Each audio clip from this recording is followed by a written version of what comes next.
Welcome to Sikkim 365 Radio. Left side. Love it. Bounces it outside. Oh, I love it, John. She dives for the pylon. Touchdown, Baylor.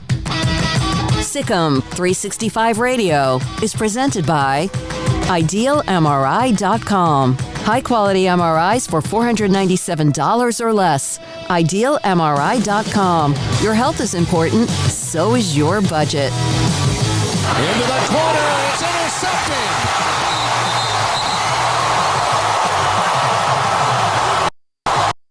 Orion Stewart takes it out of the air. The 3 o'clock hour is sponsored by Waco Custom Marketplace. Meats, sweets, Texas treats, and a cut above the rest. 425 Lake Air Drive, Waco.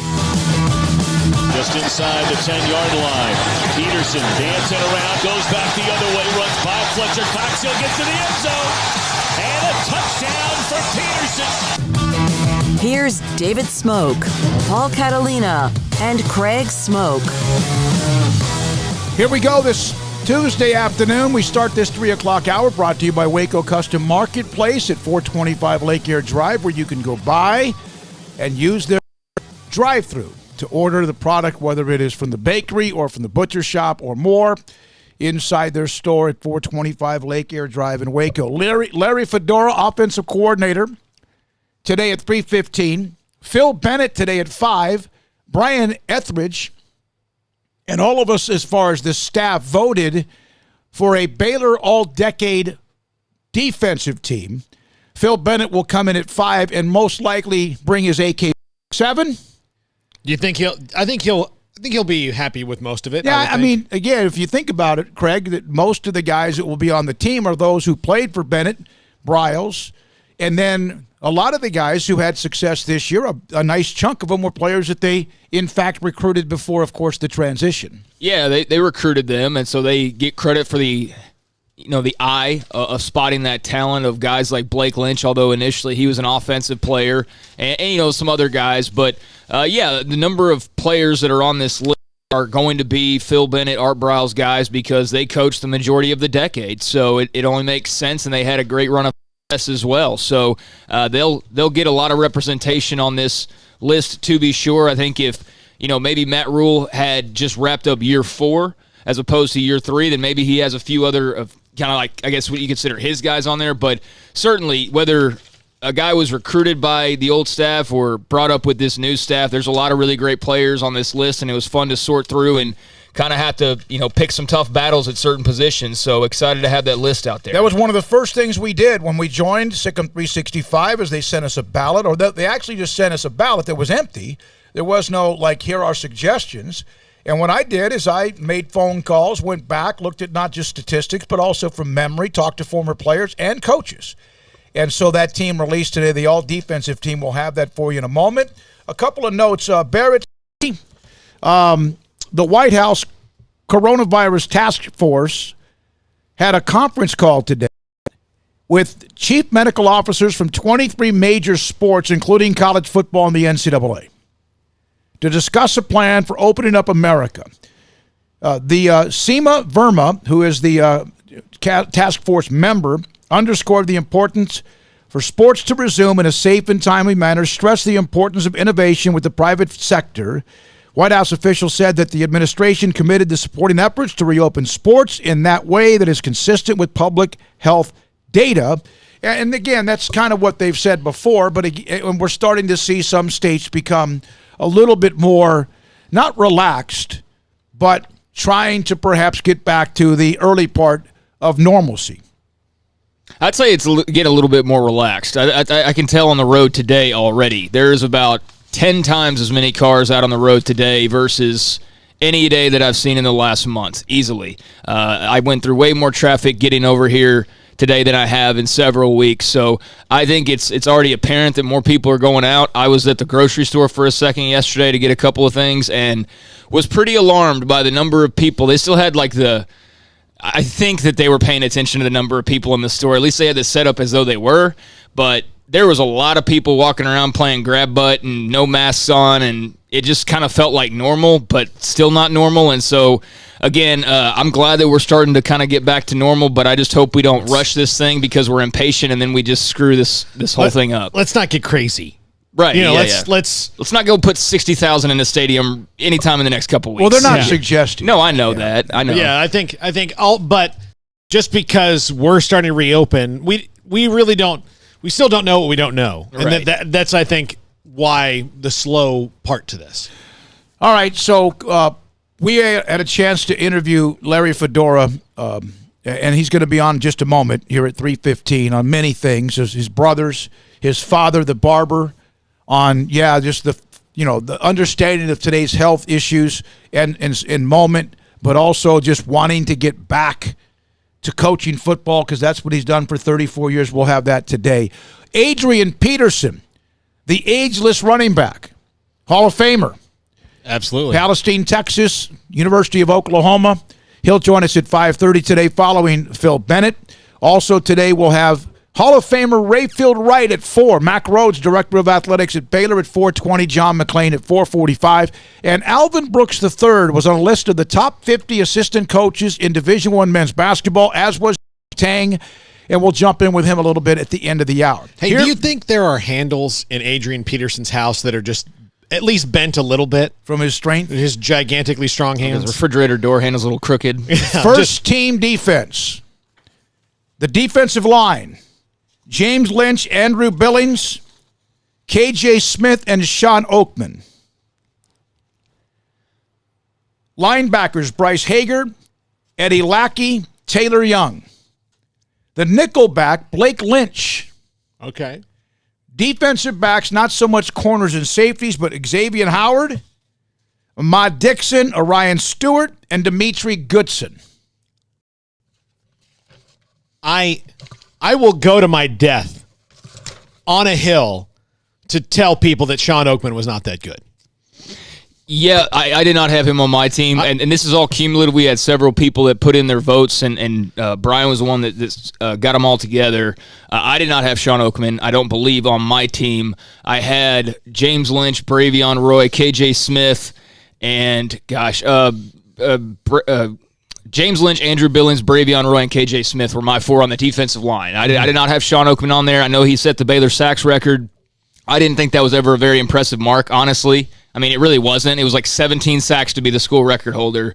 But he was a good player. I think that he's in a weird spot, and maybe you guys would agree with this or not, where he was better than a lot of people give him credit for, but he wasn't nearly as good as a lot of people give him credit for, if that makes sense. Yeah, my comparison to the new sack leader, James Lynch, who made big play after big play and big moment after big moment. And I don't think Sean Oakman ever had one that was in a key, they might lose this game. Yeah, man, off the top of my head, I don't remember. All right, well, other positions to get to as well. I had McAllister, who I think was a very underrated player on the defensive line who never got quite the attention. And my safety hybrid was Trayvon Blanchard or Taylor Young, and Young was more of a linebacker. But I mean, pretty much right down. I had Mike Hicks as one of the starting safeties. Mike Hicks, when he went out, remember the West Virginia nightmare? Mm-hmm. Who didn't play that game? Mike Hicks, the headhunter. And that doesn't mean West Virginia may not have scored 50, but I mean they were lost without him. But were they some of those routes that they threw with the potential of Mike Hicks to saw him in half? Because that's what he did. He was a hard hitter back there. He wasn't particularly, he wasn't a speed burner at safety, but he was fast enough and he was a hitter. Ryan Reed, I know that he was picked on early. Became a really solid player. Started 3 years for them. So those are mine, and of course we'll do the offense tomorrow. We'll do the offense tomorrow. Is there anyone on here? Okay. Well, I mean, we kind of bounced around there. So D-line, who did you have on the D-line? I had my defensive line were Lynch, Billings, KJ Smith, and Chris McAllister. Okay, so I had Bravion Roy instead of Chris McAllister. Paul had a little bit different linebackers. We did not touch on them. Hager, Lackey. Mine were Hager and Lackey and Taylor Young. The team was Hager, Lackey, Taylor Young. That's who I had. Okay. I had Hager. I put Terrell Bernard on there. Shoot, he's got to. You know what? I did. Terrell Bernard, I put him on there. That's not really a bad pick to make. It is Terrell Bernard. I'm trying to think. I had Hager and Lackey for sure, but I think I had one difference, and here we go. Here, I finally found it. I had Hager, Lackey, and then here's why. I used that third linebacker spot for kind of the hybrid. Yeah. And initially I thought about Trayvon Blanchard. Right. But the way he ended was it was kind of ugly, and I admit that kind of played into my thinking a little bit. Now, I know that's kind of double standard because Shock Linwood also didn't have the best exit as well. So I'm kind of hypocritical in that, but Trayvon's just seemed a little uglier. So I did not include him, although he is very deserving. I said had the hybrid, and I had Orion Stewart as far as that third linebacker along with Hager and Lackey. Hybrid role. All right. Defensive backs, the four defensive backs, Xavier Howard, Ahmad Dixon, Orion Stewart, Dimitri Goodson. I had Howard, Ahmad Dixon, Mike Hicks, and Ryan Reed. I had Graylin Arnold in there because of his interceptions this past year. So. All right. So that's the first team. We'll hear from Phil Bennett at 5 o'clock. Also, we'd love to get your feedback on it. 254-339-1122 on the Riverbend Liquor and Wine text line. The Willis Firm chat room's already going. We got a few of you already on that as well. Your thoughts about the first team defense. And also, you can hit us up on Twitter at Craig Smoke, at Paul Catalina, at David Smoke as well. I was actually a little influenced because one name that you guys did not have on your team that I ended up having on my team, since I put Orion Stewart in that hybrid role, I still had two more corners and two more safeties, so I went Xavier Howard and Ryan Reed. And I'm really curious to ask Phil Bennett about Ryan Reed because I have a question for him. I'm going to ask him, who was the player that got the most disrespect that you found to be unfair? And I'll phrase it differently, but I would imagine Ryan Reed's got to be one of those guesses. Yeah. So, but anyways, I put him there, and I had Sam Hall as another safety. Let me tell you something. Sam Hall could easily be the hybrid. Mm-hmm. And maybe I should flip him and Orion. Yeah, and maybe put Stewart back as a safety, Yeah. Sam Hall as a hybrid, because Sam Hall was a guy that was also at times just no one, you didn't hear much about him. By the way, from the 972 on the Riverbend Liquor and Wine text line, boy, we appreciate your feedback. We want more of this from you because we want your feedback. We're sitting here living a life and having so much fun right now with all that we know what's happening with America. But this is something that you have no idea. Hopefully we've conveyed that, how much fun we're having, but we want even more from you with the text line and also the Willis Law Firm chat room on the Sikkim 365 Premium. 972 Oakman against TCU in 2014 on the punt recovery for the field goal to end the half. So that's good memory. Okay, yeah, good. All right, so that's debatable. And we'll hear from Phil Bennett, who not only team a lot of these players, but also recruited some of them. And I'll tell you one of the things that was interesting about my conversation with Coach Bennett about a week ago. Do you understand? He and Phil Snow really traded a lot of information. It's football. Oh my God! Would you not sit down with a beer or something with Phil Bennett and Phil Snow and also Phil Snow? Oh yeah. Oh my God! So and there's a lot more conversation between the previous staff, at least Phil Bennett and the staff that was Matt Rhule, a lot more than maybe you would realize as time goes on.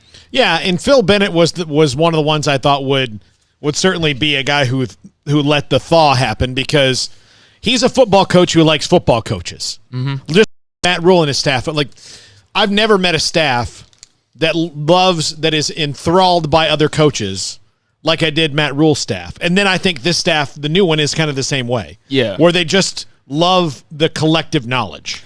Phil Bennett has his issues with certain people, but those aren't the fans. Those aren't, the coaches that came in to, do their job after them because that's the coaching business. And so, yeah, I'm not surprised at all that he and Phil Snow would have chopped it up. And I heard at times as well, whether it was from you or just from other people, small talking here and there about, various instances where when Matt Rhule was still here, and by the way, you can hear his interview from yesterday up on Sikkim365.com, but there were a lot of different occasions where maybe one or two members of that old staff who had moved on somewhere were chatting with the now former Baylor staff about, a prospect or about this guy or that guy transfer possibility. So yeah, there were, I think, the little pockets of various information, whether it was Rule talking to Kendall or Levy talking to Phil, just kind of all sorts of things, because they still got jobs to do, and it's not personal between them two. So I bet those are really fun conversations. That'd be a great podcast, the two Phils. Scott Spain Smith, thank you for the question. We'll have Mack Rhoades today at 4:20. I'll have that, what you put to me on a direct message. I'll put that up to Mack Rhoades at 4:20. You guys,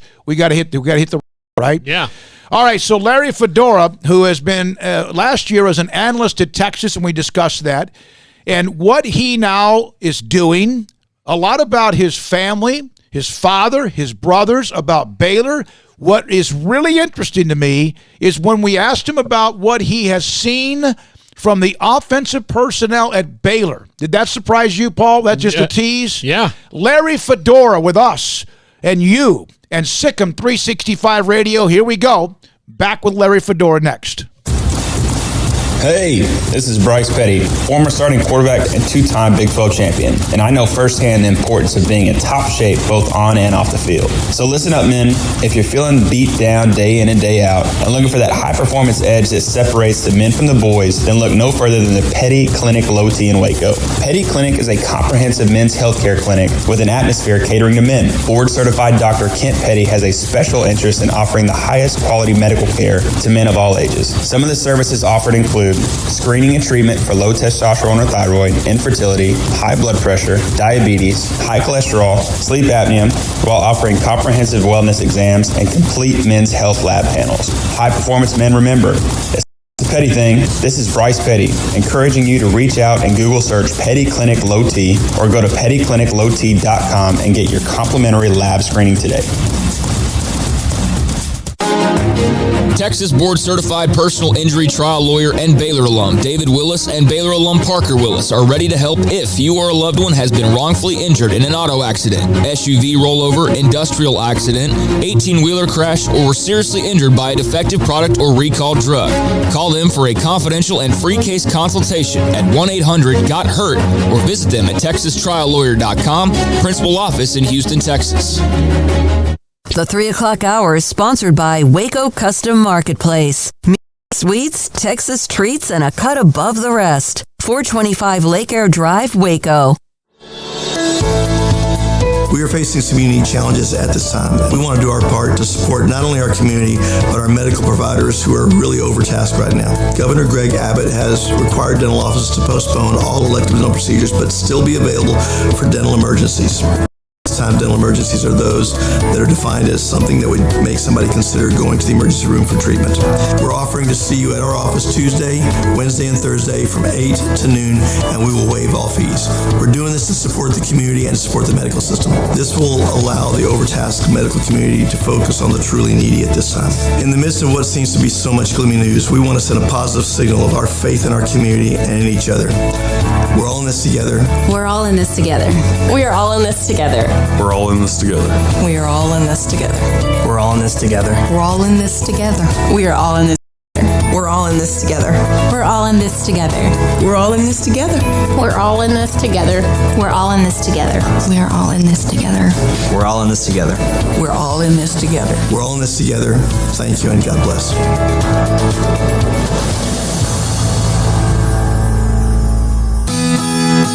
Sikkim 365 Radio is presented by IdealMRI.com. Ideal MRI is a small family business right here in Central Texas. We're open to support our community through this crisis. When you need an MRI, ask your doctor for an Ideal MRI. Visit us at IdealMRI.com or call us at 833-IDEAL-MRI.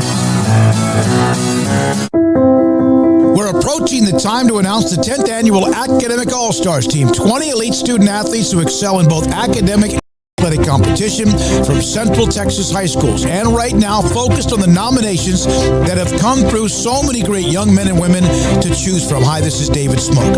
Our title sponsor, Texas Farm Bureau Insurance, protecting Texans since 1952. 2020 Academic All-Stars program is also brought to you by Westdale Management, Englander Design Pack, Benwood Realty, Southwest Sports Medicine, Allen Samuels Dodge Chrysler Jeep Ram, Coca-Cola of Waco, Ray Broker Air Conditioning and Heating, the Texas Sports Hall of Fame, Me, the McClain Group, Universal Windows Direct, Rudy's Country Store and Barbecue, and the Waco Foundation. We will announce the team on Friday, May the 1st, and highlight them throughout the month of May. It's the 10th annual Academic All-Stars team, highlighting the elite student athletes in Greater Central Texas, right here on Sikkim 365 Radio.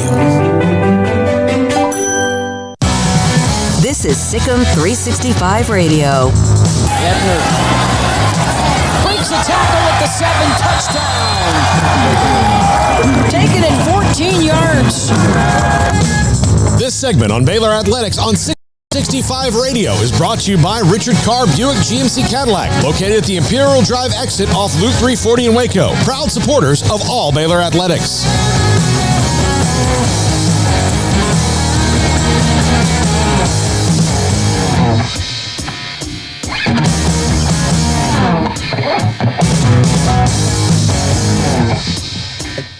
All right, here we go.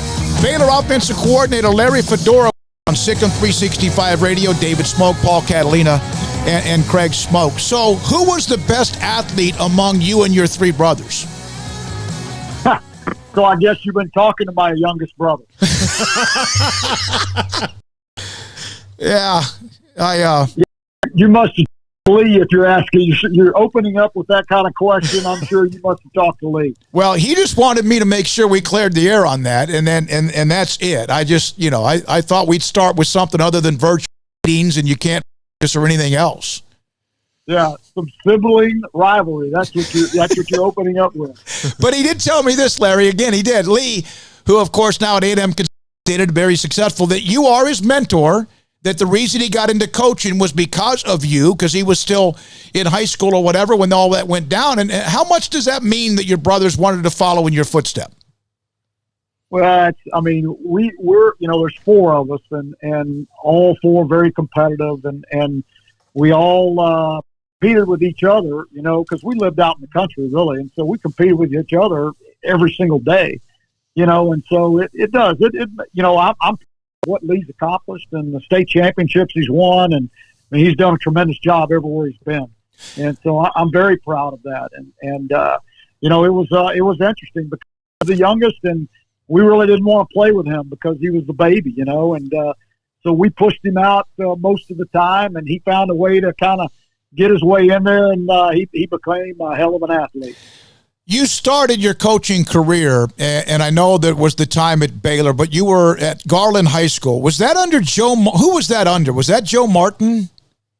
Yeah, so Scott Smith right, was the first person to give me a job there.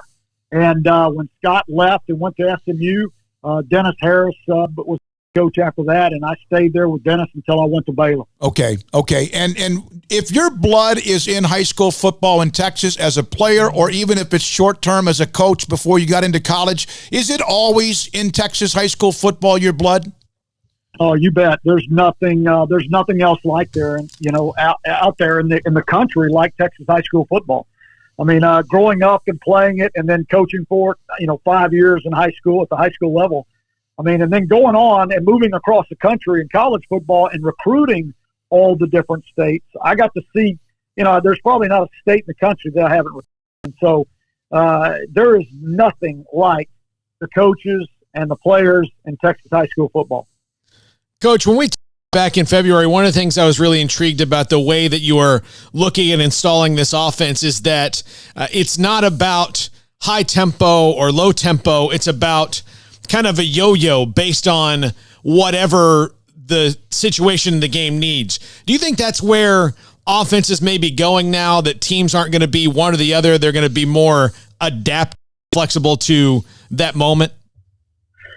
Yeah, when we started this offense back in '99, I mean, that's what we were. We were multi-tempo. And eventually, we evolved to getting to where we were fast all the time. And then, so we've done it a lot of different ways. But I think, in my opinion, it's being able to do, to be multi-tempo, which creates more of a problem for the defense and the defensive coordinator. I think that's a little bit tougher than just going fast all the time.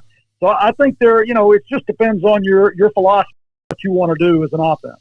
Is what LSU accomplished, and obviously granted, was on the defensive side, and we know what they did offensively. And you have had an offense that has always been very productive and obviously put up huge numbers. Is there a fine line in what the offense can do compared to what you want to do defensively in this day and age of college football, Coach, where you have to be complementary in some way? Well, you should always be complimentary. I mean, the teams that are very successful are usually complimentary. You know, I mean, if you look at Baylor last year, Baylor had a great defense last year, an unbelievable defense last year, and the offense that they put on the field complemented defense. You know, so you just have to decide, you know, what the strength is, and then make sure that you complement it with the other side. Like you said earlier, Coach, you've recruited every state in the country. You're like Hank Snow or Johnny Cash. You've been everywhere. And how much does that kind of inform and help your offensive knowledge to grow, to pick up something that maybe you wouldn't have seen had you only been in a couple places?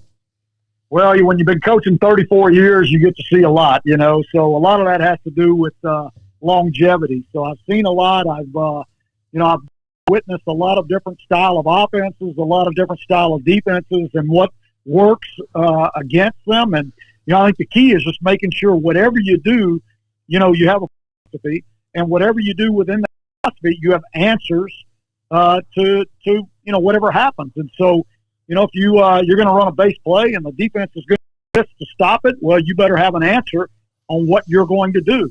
And you know, hopefully I'll have those answers. So with what you see with Baylor, even though you haven't had hands-on, you've watched, I'm sure, more film than you have, more time to do that than ever before, but coaches love to do that. What do you see with the weapons that you have back, and with what the offensive line can help you do as well with what Larry Fedora wants to do with the football? Well, as of today, Dave, I have not watched any film on Baylor. And, wow. The only film I watched on Baylor was this past year as we were getting ready to play them. And that was watching their defense.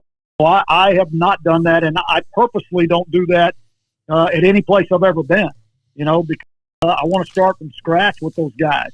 And I want them to understand that they're all starting on the same page, every single one of them. So, you know, I talk to them about they're building their resume every day. Whatever you want to be, you can be. You know, you just start now. And so I don't really know what we have. I do. Obviously, I'm familiar with Charlie Brewer and what he's done in the past. And I'm really excited about the opportunity to work with him and the other quarterbacks in that room. You've got a full room. A lot of times you walk into a situation you don't, where you may have one quarterback and you may have to rely on the transfer portal. How good is that for a staff, especially one in this situation, to enter in a group? You have some established players, especially at a position like quarterback. Yeah, I think it's critical. If you want to have success and have success early, you got to be solid in that room. And fortunately, with him and Gary Bohannon and Jacob Zeno and Garrett McGuire, Brandon Bass, those guys, we're going to be pretty solid in that room. Larry, the fact you haven't watched film of them, is that also so you don't get any preconceived ideas or notions of a player? Yeah, I mean, one, because it doesn't really matter to me what they've done in the past. You know, it's all about what they do once I step foot on campus. You know, it's them proving to me who they are, who they want to be there, and it's also, you know, I want to prove to them who I am as a coach. You know, and I want them to learn to trust me for who I showed them I am, not who I showed Chris or Zach Robinson or Austin Davis. You know, I want them to know, or, you know, Mitch Trubisky, how I coached him may be totally different than I'm coaching these guys. And so I have to prove to them on a daily basis what I'm going to do to develop them. Larry Fedora, offensive coordinator, Baylor, with us on Sick and 365 Radio. I know that a lot's been made about all the different ways that you guys have had to communicate. Will this, in a strange way, almost bond you tighter as a staff and a program because you had to get creative and do all these different things? Yeah, I hope so. You got to look for a silver lining in this deal. I mean, I tell those guys every morning, I am sick and tired of looking at y'all in these little 2-inch squares. You know, and I mean, really, and I know they're tired of listening to me and looking at me in those little squares. So, you know, we're trying to be creative in the different ways we do it and what we do with our guys. And so, you know, it's for me, it's, you know, an old dog learning new tricks. I mean, if you'd have told me 10 years ago that I'd be doing online meetings, I'd have told you were crazy, But actually, I know how to run the computer now and run a Zoom and share screens and share audio and do all the things that you got to be able to do, which I never thought I'd ever learn. I have a Zoom meeting that I have to do with a committee on Thursday evening. Paul, by the way, I have a Zoom meeting on Thursday, and I'm petrified. I'll get into it at some. You mentioned teach an old dog new tricks. Football's been played forever, but there's always new wrinkles. You would think after all the great coaches in the years, hundreds of years of college football, that everything would be known. How is it there's always something new to find? Well, it's because the game's always evolving. I mean, the game still is, blocking, tackling, and running, and taking care of those kind of things. I mean, the fundamentals are still there. That hasn't changed from what is it? We're in our 151st year, I believe. Yep. So that hasn't changed. But so as offenses and defenses evolve, everybody starts adding wrinkles in, and that's where the creativity comes from your offensive-minded people and your defensive-minded people, and that's what makes the game fun. It's not a cookie-cutter a league. I mean, everybody is willing to do things differently and try different things and add to their philosophies. And I think that's what's so exciting about college football is that you have so much difference from one team to another, and it's just week after week. It's not everybody running the wishbone or everybody running a pro style, everybody running the air raid. I think you would get tired of that eventually. And so I think the wrinkles that everybody creates to try to take advantage of one side or the other is a lot of fun. Larry Fedora with us on Sick'em 365 Radio. Are you a numbers cruncher type guy, that numbers of possession, what does that mean? How many snaps you take in a normal game in this league or in your offense from the goal line, and how that relates to how many times you practice that during the week? No doubt about it. I'm very much into analytics. I'm the numbers don't lie. Now you can make them tell you whatever you want, but I mean they're not gonna lie. They're gonna tell you. And I mean there are things within the analytics that tell you what you need to do to be successful. And over the years, I've discovered those, and so those are the things that we spend time on. Your dad is a barber? That's correct. How in the world? I bet his phone is blowing up right now of people who need to get their hair cut. You know what? I mean, it was so he's semi-retired. He cuts hair one day a week. He's 84 years old. Wow. And he is pretty amazing. I mean, so my brothers and I, we had to talk him, to quit cutting hair one day a week. I mean, he was like, what are my clients going to? I'm like, Dad, they can survive, let's make sure we're being healthy and protect yourself. So he, and he said, like, the only thing I miss right now is cutting hair. Yeah. I mean, he said, the rest of my day is basically what it was, but I miss cutting hair. And so he's the person I learned my work ethic from, and he's been just an unbelievable dad. So you must, I mean, as a well-traveled coach, you must have a high standard for finding a barber in a new city. You know what? I do, and that's been tough. Now I will tell you this. Lee, he probably didn't get into this, but there's only been one person that's ever cut his hair, and that's my dad. No one's ever cut his hair except my dad. So for me, as I moved around the country, that was important. This past year living in Austin, that was one of the highlights for me, was being able to drive over to College Station and get a haircut. And so anytime I need a haircut, I drive to College Station, spend the night, and drive back. What was it like for you to have all of what you've accomplished as a coach at various levels and at various opportunities and jobs and roles, to be an analyst where you're important because you have feedback, but you're not a part of the staff?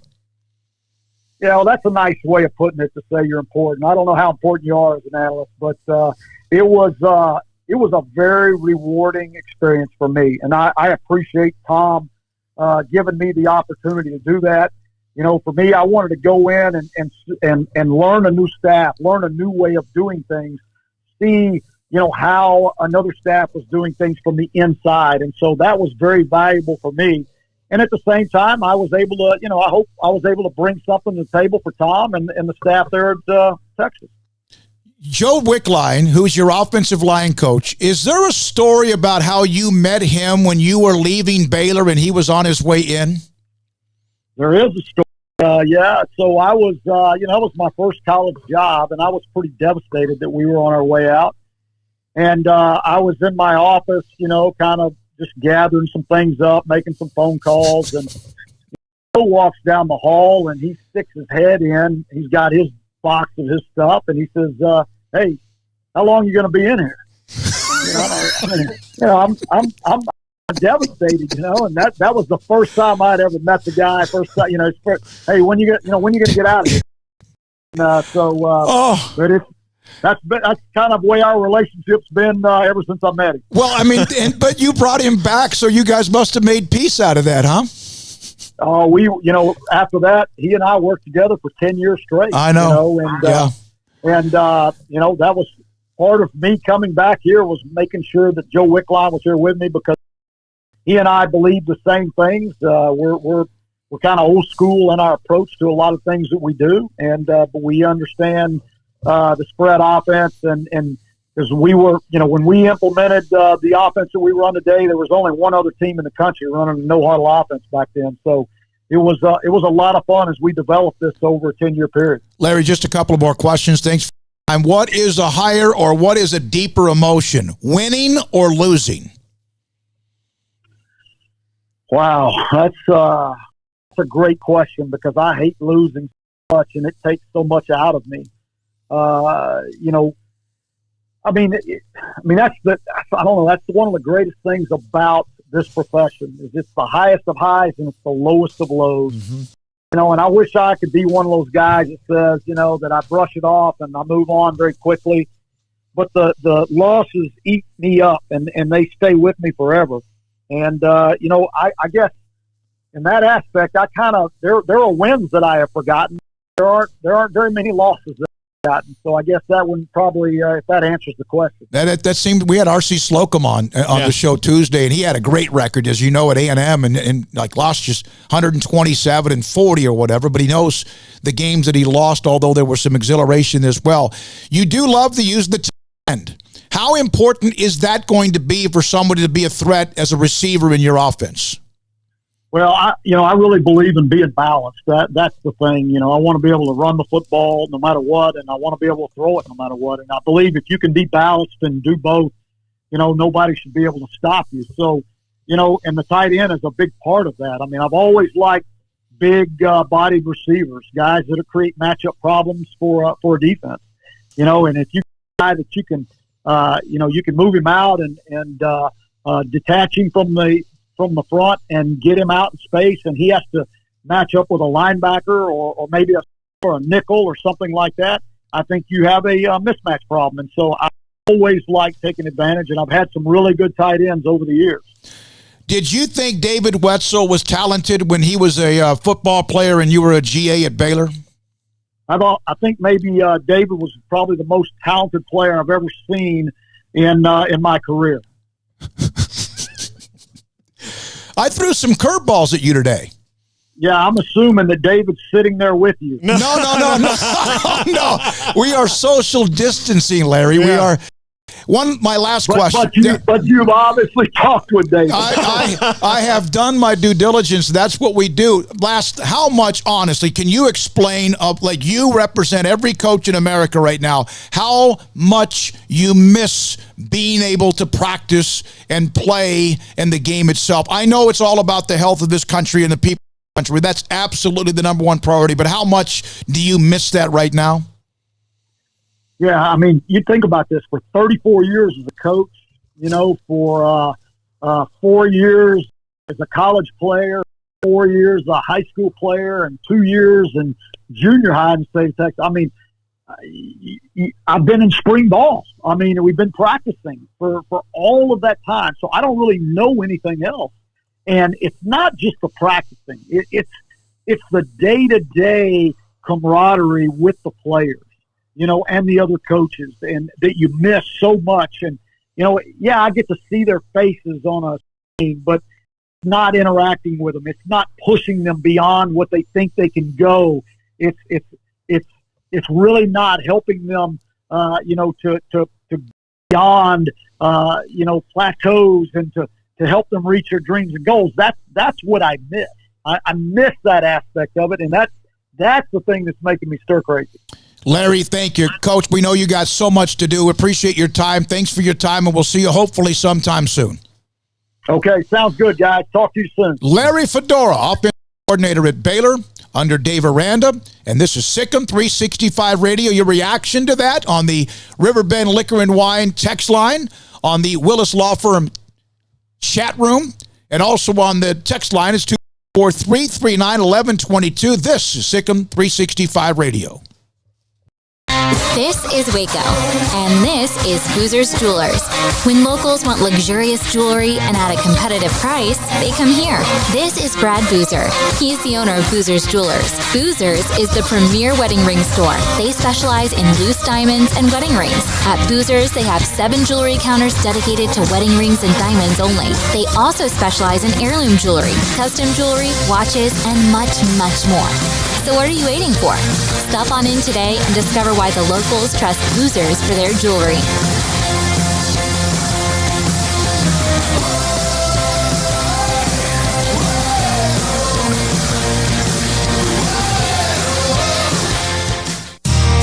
How did Edward Jones become one of the biggest financial service companies in the world?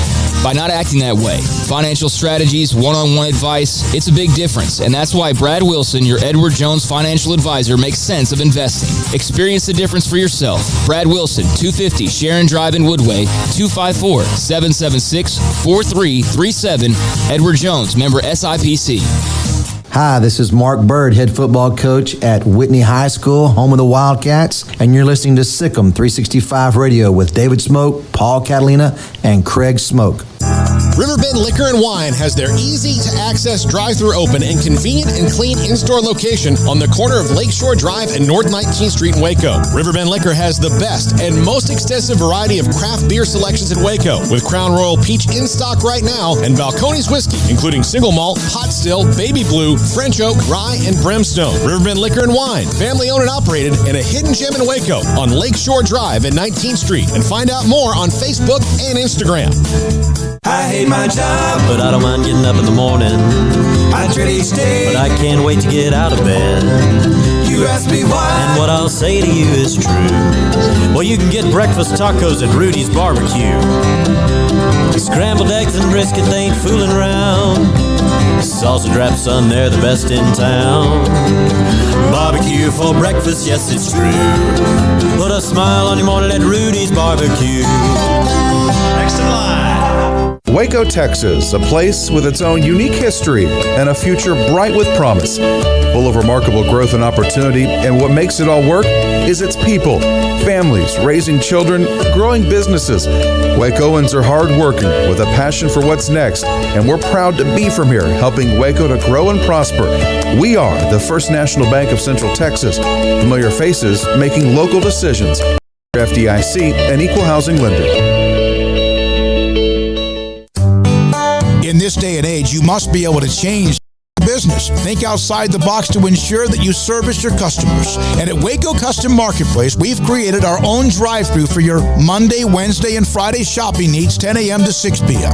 So you can still order and enjoy from our great butcher shop and bakery, including 2 pounds of 8-ounce salmon fillets for $24.05, 2 4-ounce catfish fillets for $4.90, sliced ham or turkey, American cheese and smoked sausage, fresh chicken breasts, 3.5-pound whole chickens, sliced bacon, boneless pork chops, 80/20 ground beef, 4 pieces of sirloin steak or 4 pieces of ribeye steak from $19 to $35, marinated beef or chicken fajita meat plus a loaf of bread, fresh carrots and Idaho or red beef potatoes or white onions, pinto beans and white rice, flour tortillas. So the great product, customer service, and tradition continues at Waco Custom Marketplace with a drive-thru only Monday, Wednesday, Friday, 10 a.m. to 6 p.m. Waco Custom Marketplace, 425 Lake Air Drive in Waco.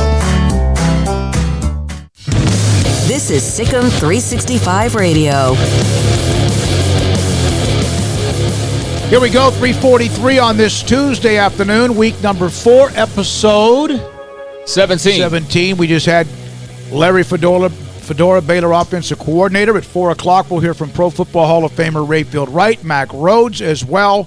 And eventually we'll hear from Phil Bennett, and Adrian Peterson. We're now joined by Alvin Brooks III, Baylor assistant basketball coach. He and Jerome Tang were a part of what is called the Impactful High Major Assistants in Division I basketball with a release earlier today. Alvin, thanks for your time. Paul Catalina, Craig, and David Smoke. What does this mean to you?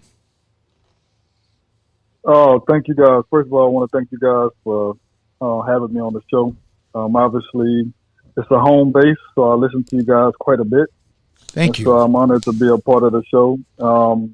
And for me personally, it just means that it's, we got to continue to do what we do in order to help the Baylor men's basketball program and Coach Drew.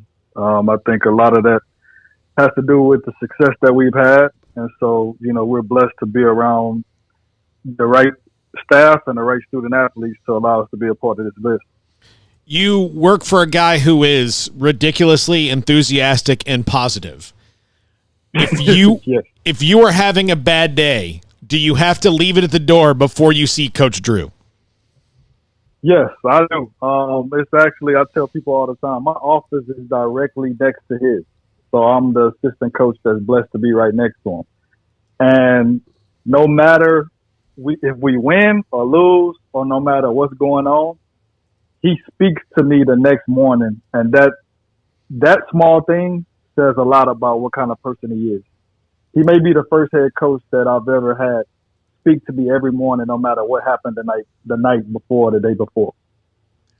Alvin, it's a coaching staff, just like the team was this year, that had amazing chemistry, but the coaching staff has had this chemistry, even with guys who have moved on to opportunities around the country, Paul Mills and others, right? But it seems like the chemistry with the coaching staff is sometimes as good, if not better, than the team. Is that true, what I'm saying? It's very true. It's very true. We actually all took a personality test, and each one of us is a different personality. And so I think that we balance each other out very well because of that. And we all understand one another, and because of it, I think we get along. This team this year had a ridiculous amount of chemistry. Italy, I know, had a lot to do with it, but when did it really start for this particular team to come together? When did you as coaches start to see that? I think the summer leading up to going to Italy, you could tell the guys were focused on being a different type of team. And so when the vets came to town and we scrimmaged the vets every summer, I think just seeing how we play against the vets it's determined a lot, because if we play together and we play well, then we normally have a pretty good season. And, leading up playing the vets, just watching how we competed against them as a unit, I think that was kind of the beginning of seeing something that could be special. Alvin, I'm not sure what your schedule would look like right now exactly. I would imagine there's a little bit of a lull after the tournament would have ended normally, and then probably straight to recruiting. What would you guys have typically been doing around this time, and how are you managing with your individual duties while having to do it, obviously, a bit of a different way? We'll be recruiting.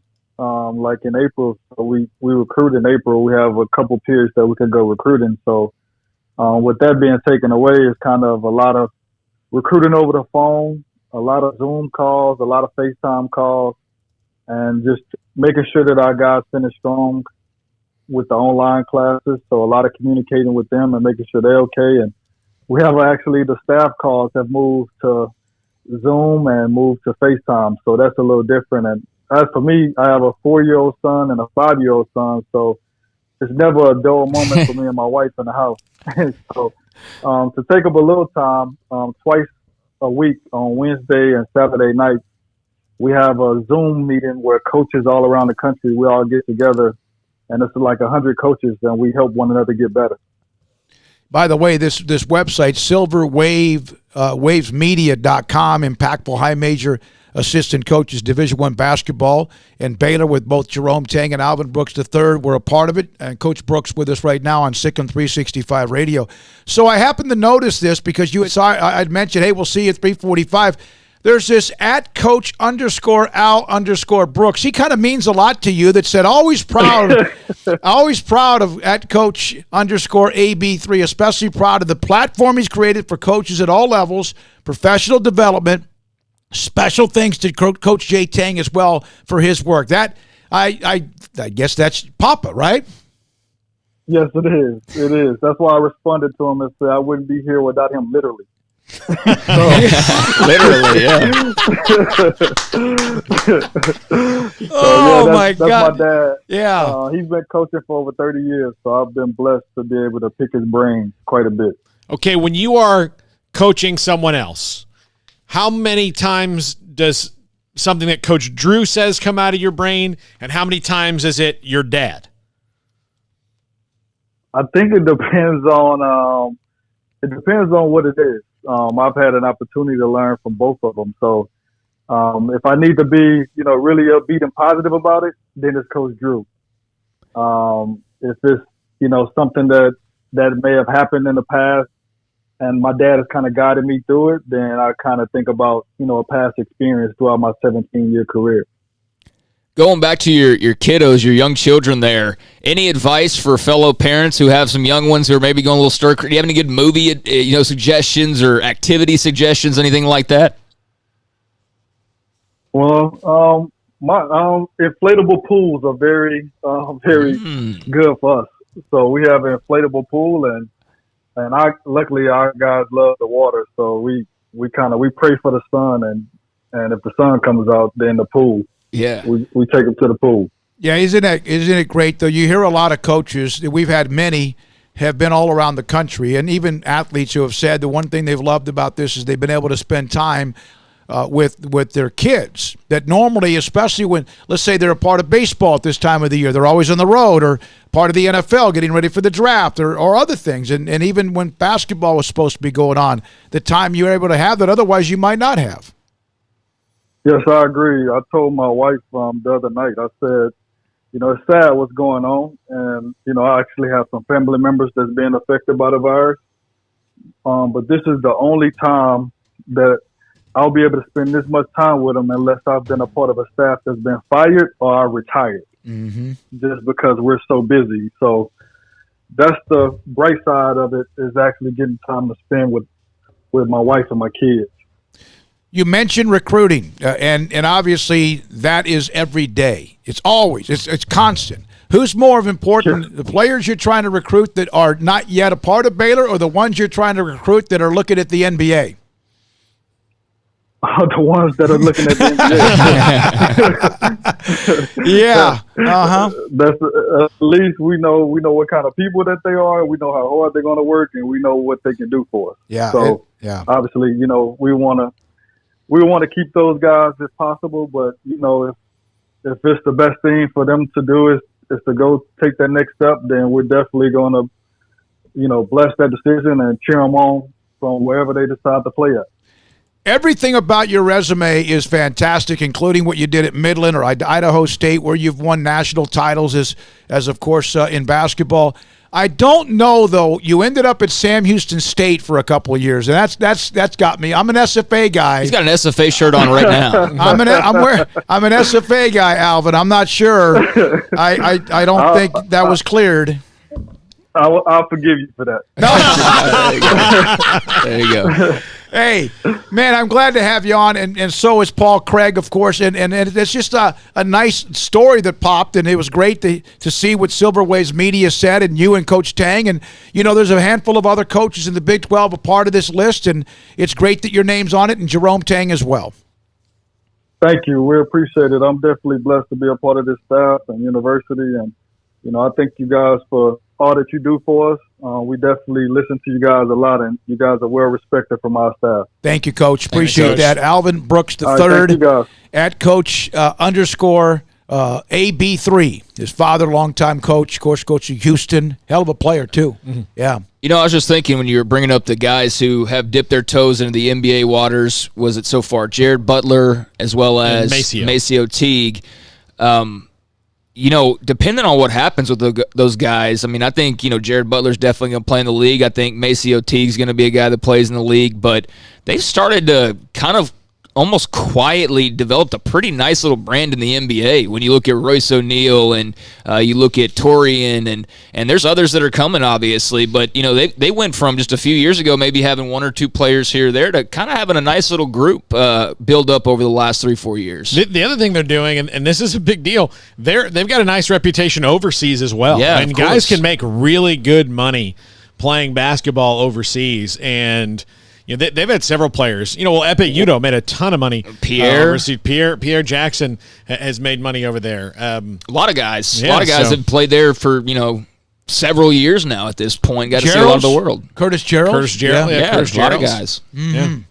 All right. Lace Dunn's played in Israel forever. We're going to have the 4 o'clock hour Hall of Famer Rayfield Wright. Then we'll have Mack Rhoades at 4:20. We also have in the 5 o'clock hour both Phil Bennett, who's going to break down the all-decade team. I'm going to share this text he just sent to me.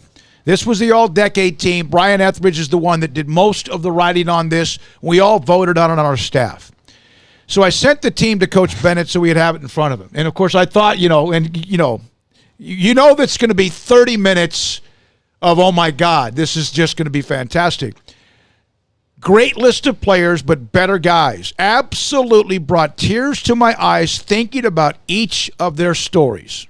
Awesome. And we'll have Phil Bennett on to talk about the team at 5 o'clock today. Brian Etheridge did a great job, a lot of the work behind the scenes. And you can check out the all-decade defensive team. We're going to drop the offensive and special teams parts of this as well. But defense is the focus today, and you can check out that list over on Sikkim365.com right now. And you can also, in particular, if you're a premium member, weigh in on the debate going on over the all-decade team for those who, no, this guy should have been, or, that whole conversation. You can get into that on the website as well. And you can always follow Grayson Grunhafer, among others, when it comes to recruiting. Colt does a great job. Colt's just so right now wrapped up in what we're doing with the radio show on Sikkim 365 Radio. Shadow Creek quarterback Kyron Drones. Yeah, apparently he's going to be making a decision potentially here pretty soon, and Baylor is definitely one of the schools that's in the mix for him. The 2021 quarterback race is pretty hot and heavy. It's a good group in the state of Texas. We've heard of names like Caden Salters from Cedar Hill, which obviously there's the Joey connection and just the fact they've been recruiting him for a while. He's one of the players they've been recruiting. Garrett Nussmeier, I think, is another one. And there's been a few, but he's definitely one of them as well, the player you just mentioned. And he's apparently going to be making a decision soon. So maybe not. We'll see Baylor have their quarterback for 2021. Bob Bowlesby floated out the idea about a split 2020 college football season. The season is scheduled to kick off August the 29th with Notre Dame and Navy in Dublin, Ireland. Of course, that is probably not going to happen, but who knows? A couple of Les Miles has taken a cut of about $140,000 over his first year. So those are some of the things. Trevor Lawrence, Craig gave me this. We got to take a break. I know, Paul. Trevor Lawrence 1-2 with Justin Fields, at least for now, as the possible top picks for the upcoming. Well, it is, because it's already on. The clock's ticking. Yeah. The 2021 NFL draft. Especially if we don't have much of a season, then... Yeah, then not much is going to change. And J.P. Urquidez is going to be safe on the Texas State campus. Yeah. That's how everybody kind of feels. I'm not gonna comment on. I said enough. No, he, for those that don't know, the former signee for Baylor, who that's not somebody that's a great memory for a lot of Baylor fans out there. He went to Texas as part of that wave of guys when they got released from their letters of intent. Hardly saw the field. Duvernay was really the star of that group. His little brother and JP, Patrick Hudson, not so much for various reasons. But, he was at Texas the last few years, and now he's going to finish his career at Texas State. LaDonna on Twitter at us on Sikkim 365 Radio. Hey, guys, an observation. The information would be much easier when we list the guest list.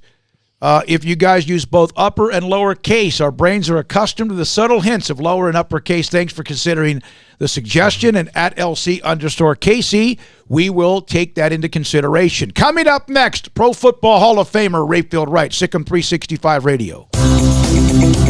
At Ideal MRI, we feel blessed to be a part of the Waco community. We're a small family business right here in Central Texas. Our goal is to bring down the cost of healthcare while maintaining high quality. In today's world, the cost of healthcare has never been more important, and unfortunately, significant illnesses and injuries still occur. That's why Ideal MRI is open and here to serve you through the difficult time. We offer premium MRIs just like a hospital with state-of-the-art technology and specialists, but you'll pay less. Sometimes thousands of dollars less, whether you're using insurance or not. At Ideal MRI, we accept most insurance and there are no hidden costs. We even offer financing. Everything's included in the price, and more importantly, you'll not get a bill in the mail later on. So if you need an MRI, ask your doctor about Ideal MRI. You can schedule an appointment safely from home, online in minutes at idealmri.com, or give us a call, 833-IDEAL-MRI. And please remember to follow CDC guidelines and practice social distancing. Stay home, except for the essentials, and be safe, and together we'll get through this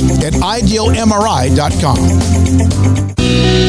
Let Camille Johnson Realtors guide you seamlessly through the process of buying your dream home or selling your current one, commercial, farm and ranch, or residential. Camille Johnson Realtors can smoothly and successfully lead you through any transaction with a team of 24 experienced agents who are excited about serving you. Camille Johnson Realtors services the entire greater Waco area. If you're in the market to buy or sell, contact Camille Johnson Realtors, 104 Midway Center in Woodway, or find them online at www.camillejohnson.com. Camille Johnson Realtors, elegant, charming, warm. Welcome home. Our communities are facing unprecedented times. At Boozer's Jewelers, we care about you and your family. If you're like me, your home has unwanted or unused jewelry lying around. They can have value, and that means we can turn that jewelry into instant cash. This is a great way to get the most value from your unwanted jewelry. At Boozer's Jewelers, we buy all kinds of unused jewelry. So give us a call and let us give you peace of mind and cash for your unwanted or unused jewelry. Southwest Sports Medicine and Orthopedics, the team physician of Baylor Athletics. Our doctors specialize in the diagnosis and treatment of any and all sports-related injuries, celebrating over a decade of service in Central Texas. Our doctors are equipped to handle a wide range of issues, whether it's your foot or ankle, orthopedic spine care, your hand or wrist, knee and shoulder pain, or if you're in need of our arthritis or total joint clinic. Trust the doctors that Baylor trusts. Southwest Sports Medicine and Orthopedics. Our goal is to get you back in the game. Hi, this is Jerry Bomar, head football coach at Groesbeck High School, and you're listening to Sikkim 365 Radio with David Smoke, Paul Catalina, and Craig Smoke. Y'all listen up. Let me tell you something about group meals from Rudy's Barbecue. It's got all you need for all the folks you gotta feed, smoked meat, sides, and more. There's everything down to the tablecloth, just like the one that you see at the store. At a bridal shower, it's better than flowers. And a long distance meeting, it'll pass the hours. It'll feed all the cousins at a family function. It's better than potluck at a church luncheon. Next time you need to feed 10 or more, call and order a Rudy's group meal. Next in line. This is Sikkim 365 Radio. The 4 o'clock hour is sponsored by Boozer's Jewelers, the wedding ring store, specializing in custom jewelry and repair, all in-house. I would give thanks and shout to our troops who are protecting this great nation. May God keep you safe. To thank everyone who is playing and who has played a vital role in my life would take me 60 years. So I'll try to keep it brief. I wish to tip my helmet to the Dallas Cowboys fans, especially the ones who remember my playing days and America's team of the 70s. Here's David Smoke, Paul Catalina, and Craig Smoke. Rayfield Wright was inducted into the Pro Football Hall of Fame in 2006. Cowboys Ring of Honor, 2-time Super Bowl champion, 3-time All-Pro, 6-time Pro Bowler, All-Decades team in the 70s, and Rayfield Wright joins us on Sikkim 365 Radio. David and Craig Smoke, Paul Catalina. And listening back, I'm not sure, Rayfield, how much you were able to hear of that, your speech. When you listen to that, does it bring back great memories and goosebumps? Yes, it does. That was a tremendous blessing to be honored as one of the top players to ever play in the National Football League. And I was certainly honored for that opportunity to be one of those players.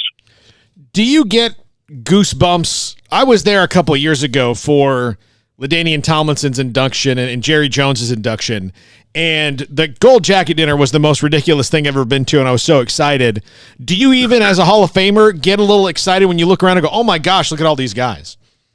Well, absolutely. When you look at the guys that's in the Hall, especially players that played the game before you, which were tremendous ball players, those are the players that actually built the National Football League. And I get excited every time I go up to the Hall. It's my 14th year being in the Pro Football Hall of Fame, and I haven't missed a year yet. And I don't plan on missing one unless something happens this year based on what's going on. Rayfield, since everybody's asking Hall of Fame questions to start off, I would just like to know, because I've never asked a Hall of Famer this before, what's it like that moment you first put on the gold jacket? Well, it's a very nervous moment, to be honest with you, and because you know that out of over 40,000 players that have played in the National Football League, we only have 386 in the Pro Football Hall of Fame. So it's a very, very special honor. And out of that 386, 140 something have already passed, and we only have like 170, and that's alive in the Pro Football Hall of Fame. So it's a very special feeling just to put that jacket on. When you watch America's team, the team in which you won 2 Super Bowls and played in monstrous games throughout your career, and you see where they seem like there's something missing. They're close, and yet sometimes they're not close. And yet it seems like they do have quite a bit of what are game-breaking talents. What do you see that's missing? 25 years, Rayfield, since they won a Super Bowl. Well, it's been a long time, and it's very hard and difficult to pinpoint one thing, because you have to understand no one individual wins a ball game and no one individual loses one. Coach Landry always used to tell us, we win as a team and you lose as a team. So offense, defense, and special teams has to be as one. And, it's just leadership, dedication, commitment, those things, not just, for one particular individual, but for the entire football team, and you have to be one. And it's great to have athletic ability to play the game, but you have to have a system in which you are playing under. And we had a system back then that was a very successful system with one of the greatest leaders to ever coach the game in National Football League, and that's Coach Tom Landry. So when you first started playing football, they tried you at a lot of different positions, correct? You were more of a basketball guy than football, right? Did you play free safety? Yes, I went up football in high school, and I couldn't make the high school football team, and I became a very good basketball player. And I went to college on what I thought was a basketball scholarship, but it was an athletic scholarship back in those days, which meant I had to play 2 sports. And that's when I started playing football, not knowing what position I was going to play. And I ended up playing several positions, tight end, defensive end. I was a free safety, and I was a punter, believe it or not. With and go ahead. Sorry. No, and I was all SIAC conference in both sports, football and basketball. And the Cowboys, as I said, Landry in those days had a system. The Cowboys was only 6 years old when I started for the Cowboys, and Coach Landry had a system, and what he was looking for was athletes to put into his system. He wasn't looking for a particular player that played a certain position, which is different from today. Most players are designed and they play one position. But, I started out and I made the Cowboys as a tight end. And I played tight end my first 2 years, and going into my third year when Roger Staubach joined the football team in '69.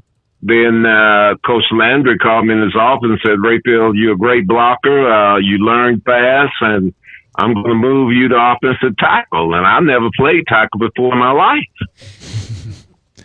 How long did it take for your love of football to overtake, if it did, your love of basketball? I mean, you just said it was kind of one of those things you're almost obligated to do. So how long did it take you to really enjoy or love football? Well, I love sports. And I loved football when I played it in college. I loved it when I was in high school, but I just couldn't make the high school football team. Right. And in basketball, I averaged 28 points a game and 21 rebounds for 3 years in college. And I was going to the Cincinnati Royals back when Oscar Robertson, you probably recall him, Yep.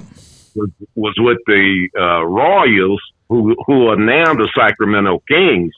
And even though I was a great football player at tight end, I wanted to play basketball. So I got this phone call from the player personnel director, Gil Brandt.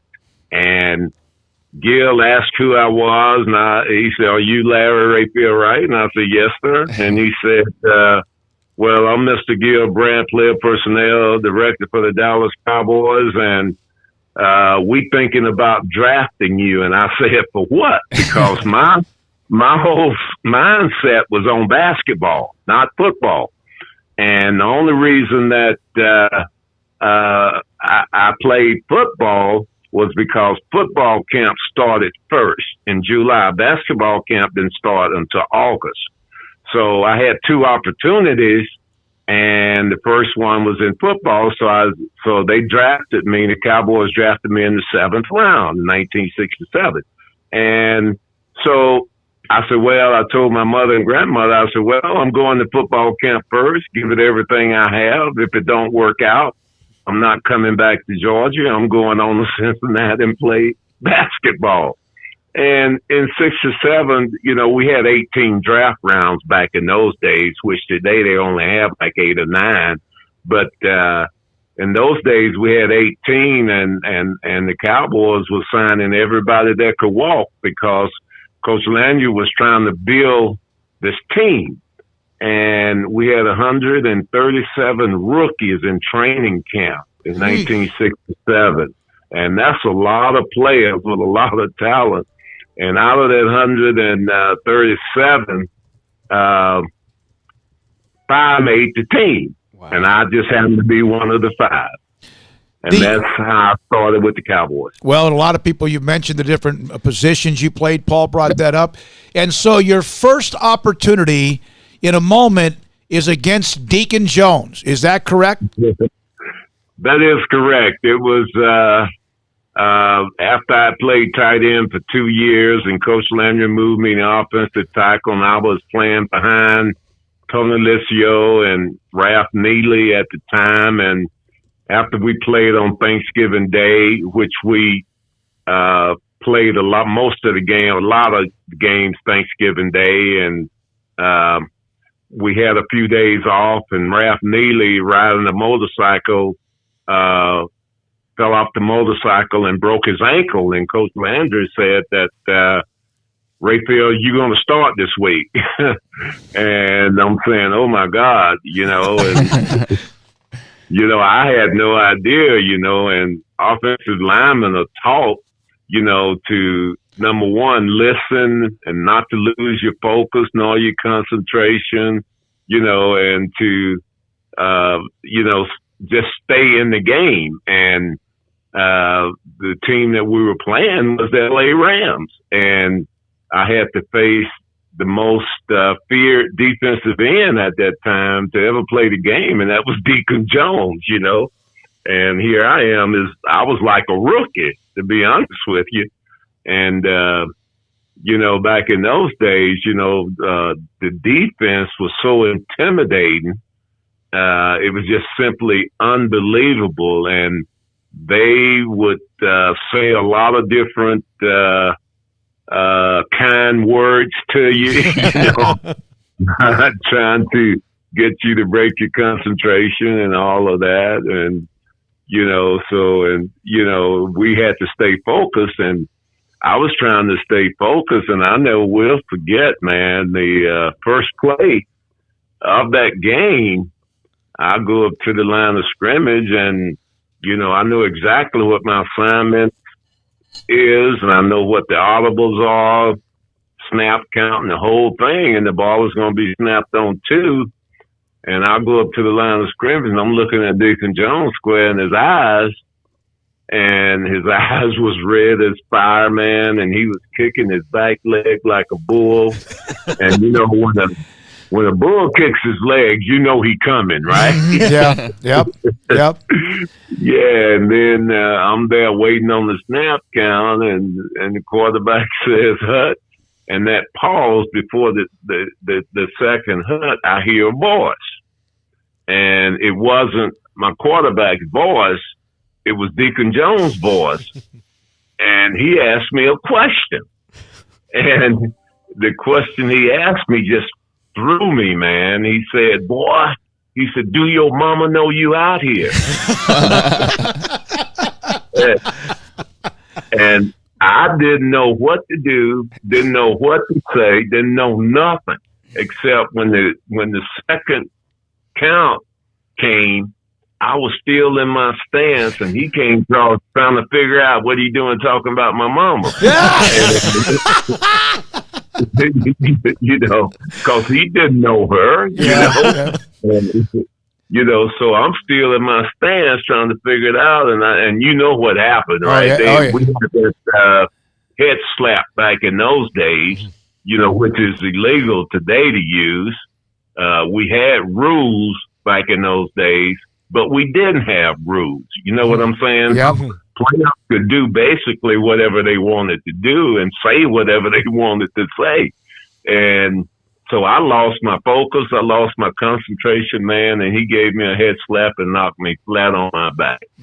And I rolled over, looked to the sideline, thinking Coach Landry was just going to take me out of the game. Now, this is the first time I ever started in National Football League. This is what happened. And he turned his back on me. And I said, "Lord, I'm in this one by myself." And I turned it around, the game around, and I said, "Hey, you want to play the game this way, man? We'll play it." He ended up not even touching the quarterback. I got the game ball. I was MVP of the game, and Coach Landry never took me out of right tackle, and that's how my career started.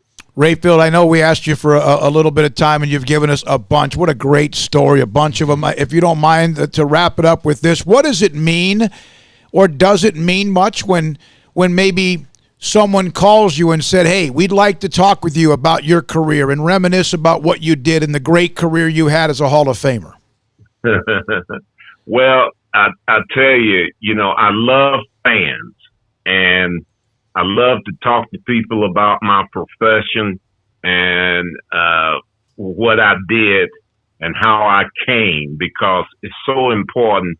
And I do a lot of speaking engagements to young kids and to churches, business groups, and so forth.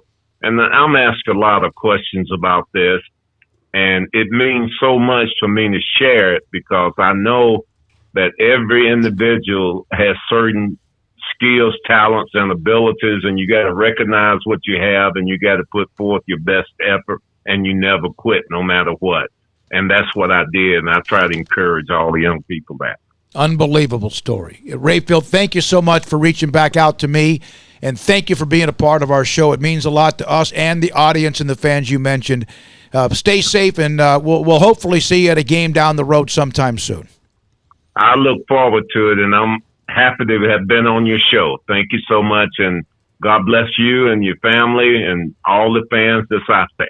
Rayfield Wright, 2006 Hall of Fame, played with the Cowboys for almost his entire career, played 1 year with the Philadelphia Eagles on the practice squad his last year in the NFL. He has a great voice, for one. I was even thinking that during the Hall of Fame speech. He's got that big kind of husky voice. But how has Gil Brandt not written a book about the formation, the history of the Cowboys? Now, I know that he'd need some help to do so, but he's involved in every story. I mean, we know he's one of like the base pieces of the Cowboys franchise. That's no secret. There's a reason he's in the Hall of Fame now. But everybody that we've had, Staubach and Rayfield and all these different guys, and every single one of them brings up Gil Brandt at some point or another. I just think he would be an incredible author. The Cornell Greens, the Fort Valley State where Rayfield Wright went. Yeah, Cornell Green was a basketball player. Yeah, there's all sorts of these. Drew Pearson. Yeah, was a quarterback at Tulsa. Sounds like a little all of these stories. Matt Rule style recruiting as well, as far as just get the athlete and then figure out where to put them. All right, coming up next, Mack Rhoades. He's the director of athletics at Baylor. 5 o'clock, Phil Bennett on the all-decade Baylor football team, and then Adrian Peterson all day at 5:30 on Sikkim 365 Radio. One size fits all. That may be all right for an adjustable belt or cheap sunglasses, but when it comes to your financials, no one wants a one-size-fits-all strategy. Ben Erlinson, your Edward Jones financial advisor, knows that his most important goals are yours. That's why he takes the time to understand your needs, knowing you. That's how Edward Jones makes sense of investing. Ben Erlinson, 100 North 6th Street in Waco, 254-759-8533. Edward Jones, member SIPC.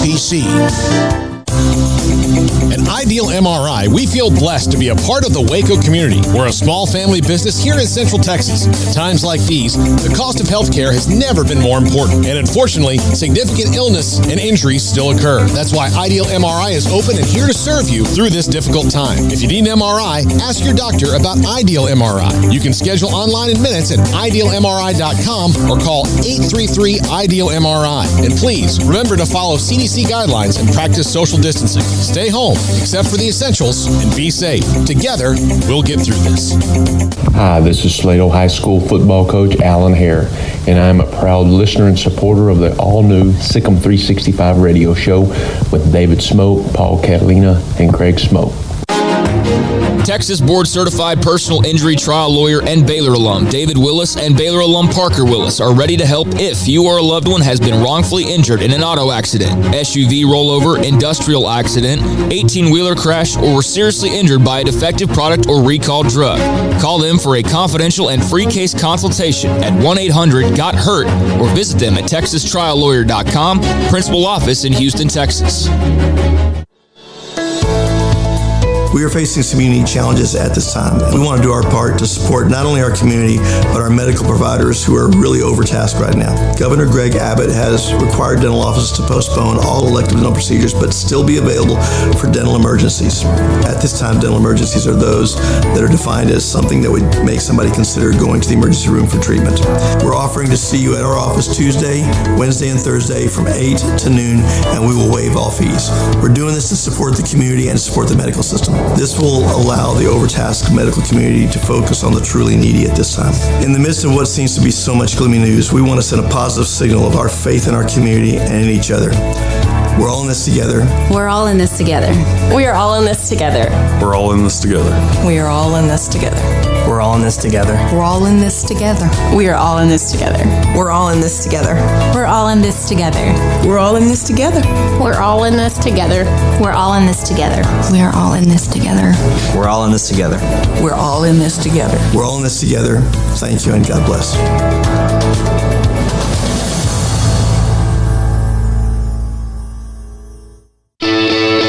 Welcome back to Sikkim 365 Radio. Our weekly segment with Baylor Director of Athletics Mack Rhoades is brought to you by Edward Jones Investments Brokers, Tom Albers, Brad Wilson, and Ben Erlinson. Edward Jones, making sense of investing. Back here on Sikkim 365 Radio. Be joined by Baylor Director of Athletics Mack Rhoades in just a moment. I did want to pass along, guys, before we go, we were just talking about some potential activity in recruiting here this week, and Just want to say that one of the assistants, Vincent Ginta, throwing out the bear claw. So it looks like there is a new commit we'll be talking about sooner rather than later. Maybe not today, but be on the lookout for that. And no better place to look than Sikkim365.com. Thank you very much, Craig. Appreciate the update. And now joined by Baylor Director of Athletics, Mack Rhoades, with his weekly segment with us, which we appreciate very much so. How much time are you spending on either Zoom, virtual, or any type of meetings most of your day right now? Majority of it. And I'll give you an example. My first one started today at 8:30, and I think I've had one 30-minute break, and that's been it. Wow. I got off a call at 4:15 to be on this show and spend some time with you all, and then the minute I get off, I'll have another one at 5, and then I'll have another one at 6:15. So it makes for a quick day. So time flies by. So for once, the 15 minutes with us is a good thing. Well, it always is. Some days more than others. We'll see where the day goes. Yeah. Okay. So I'm sure this is the way, but is there just a grid of different things that you've got going on with having to plan out with no definite future of possibilities? Is that kind of how you're keeping track of all these different plans you could have? Yeah, I mean, there's the COVID-19 items and that bucket of things and the prep and the planning and the conversations and the different scenarios that you're thinking about and planning for, right? And certainly, trying to be efficient with that. And, it's hard to plan for 100 things at an elite level, right? Versus 15. And so, where's the sweet spot? And then, you've got your day-to-day stuff that you're continuing to try to do. So, for example, my individual meetings with my exec team or, meetings with our leadership group or, any of those other things. And so, you're trying to continue on and do the stuff that we've been doing, and that has made us and helped us to be successful. But then like I said, all the COVID-19 stuff.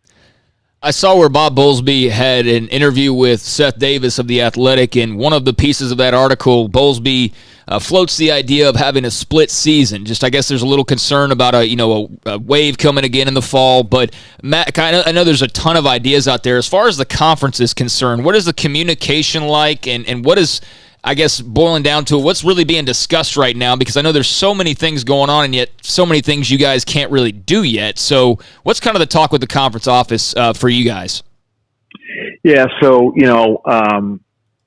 the ADs, Big 12 ADs, I think we are doing a good job of communicating, and we're certainly on a phone call at least once a week, and sometimes items come up, and that dictates that we've got to be on twice a week. For an example, today we had a 2.5-hour call, the ADs, and probably I think it was maybe the first hour and 45 minutes. It was with the head football coaches, and talking about return to play and what do we think that looks like in the number of weeks, and then flushing out and having conversations about scheduling models. And, obviously there can be no finality in terms of the scheduling model because we just don't know. And everybody's preference is 12 games on time. But if you can't do that, then what are some other type models and what are the pluses and minuses to them? Craig, you talked about, an interrupted season, right? Split season. Obviously nobody's preference, but if we begin to play and it's on time and for whatever reason we get into November or late October and there's a reoccurrence, an escalation of COVID-19, and we've got to stop things. Well, then we've got to be prepared to think about, hey, when do we resume? And if we haven't had those conversations prior to the end of October, then we're we're probably not in good shape, and we're probably not in a position to resume. So just trying to think through all of those things, and I'll be, quite frankly, it can be exhausting because, again, there's that idea of sweet spot, and some of that stuff can be limitless, but trying to be efficient with our conversations. How do you stay on the phone that long? It is a different type of endurance. I think running for an hour is one type of endurance, and then another type of endurance is being on a phone call for 2.5 hours and trying to stay locked in for all 2.5. So, but hey, everybody's doing it, and so it's a challenge for all of us. Does what we're going through as a country right now, and of course the world, but it's a question I got from a listener. It seems that given that no one knows exactly what the new normal will be after this pandemic, but it seems assured that things will never be the same. At least some degree of social distancing is likely to remain. Has this entered the thought process at all in designing, which I know right now is on the back burner, but the designing of the new basketball pavilion? Oh, wow. Great question. I didn't expect you to go there on that one. And, really good question. And to be quite frank, I don't know that we've had a lot of conversation about, do we change design? Do we make seats, further apart, any of that? But I certainly think it warrants discussion. You said it. I don't know that we should be wasting a whole lot of time talking about getting back to normal, because I just don't know that we're going to get back to, exactly the way it was before. And there will be this new normal. And I think, maybe there's some things that we can anticipate and some things that we can't. And the way we consume, just live events, maybe one that we really look at and think about differently. And so it's a great thought, and certainly a great question. Well, Mac, I would even think that after there's a vaccine, which I'm sure there will be eventually, whatever that is, that even the way that, you just interact, like, who hands you a hot dog, or how do you get your food, or, what's the, money changing hands scenario, all those things would just have to be looked at in just a precautionary sense.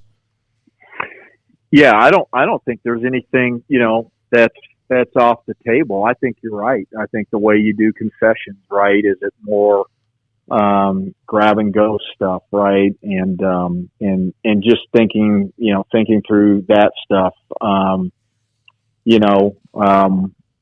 if you get back to, and depending upon what crowds are like, right? Are you seating people with a seat in between? How do you do that? What are the requirements to get into the stadium or into the venue? And so, those are things that we're having conversations about right now. But, I think, Paul, you're right. I think it's, there's just a lot to think about, and in the way we do business, and, not sure that we're going to be doing it exactly like we've always done it. And if you want to hear a conversation about some of the ideas that have been thrown out there about the change in concessions, guys, we had his name's escaped me, from S3 joining us to talk about his article that was discussing the Rayfield, yeah. Yes. So you can go check that out. There's some ideas on what the new future could look like over on Sikkim365.com. Mack, it was a big weekend for Baylor football, 4 draft picks. And then with the late addition of Sam Tecklenburg coming out of retirement, 10 undrafted free agents, giving you guys a total of 14 new players in the league.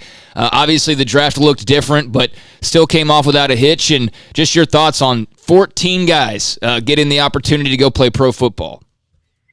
Well, it was awesome. And, certainly I was kept updated by, after the 7 rounds and Sam going, we lost one of our strength coaches, so a little disappointed in that. Yeah, that's true. He, man, what a great young man, but just all of them, you just think about every single one of them, and just, not trying to single out everybody, or anybody, but happy for them. All 14 of them, I can honestly say that all 14 of them are just really good kids. Just proud of them. I'm honored to know them. I was particularly fired up with James Lynch going to my favorite team, the Vikings. So that was huge.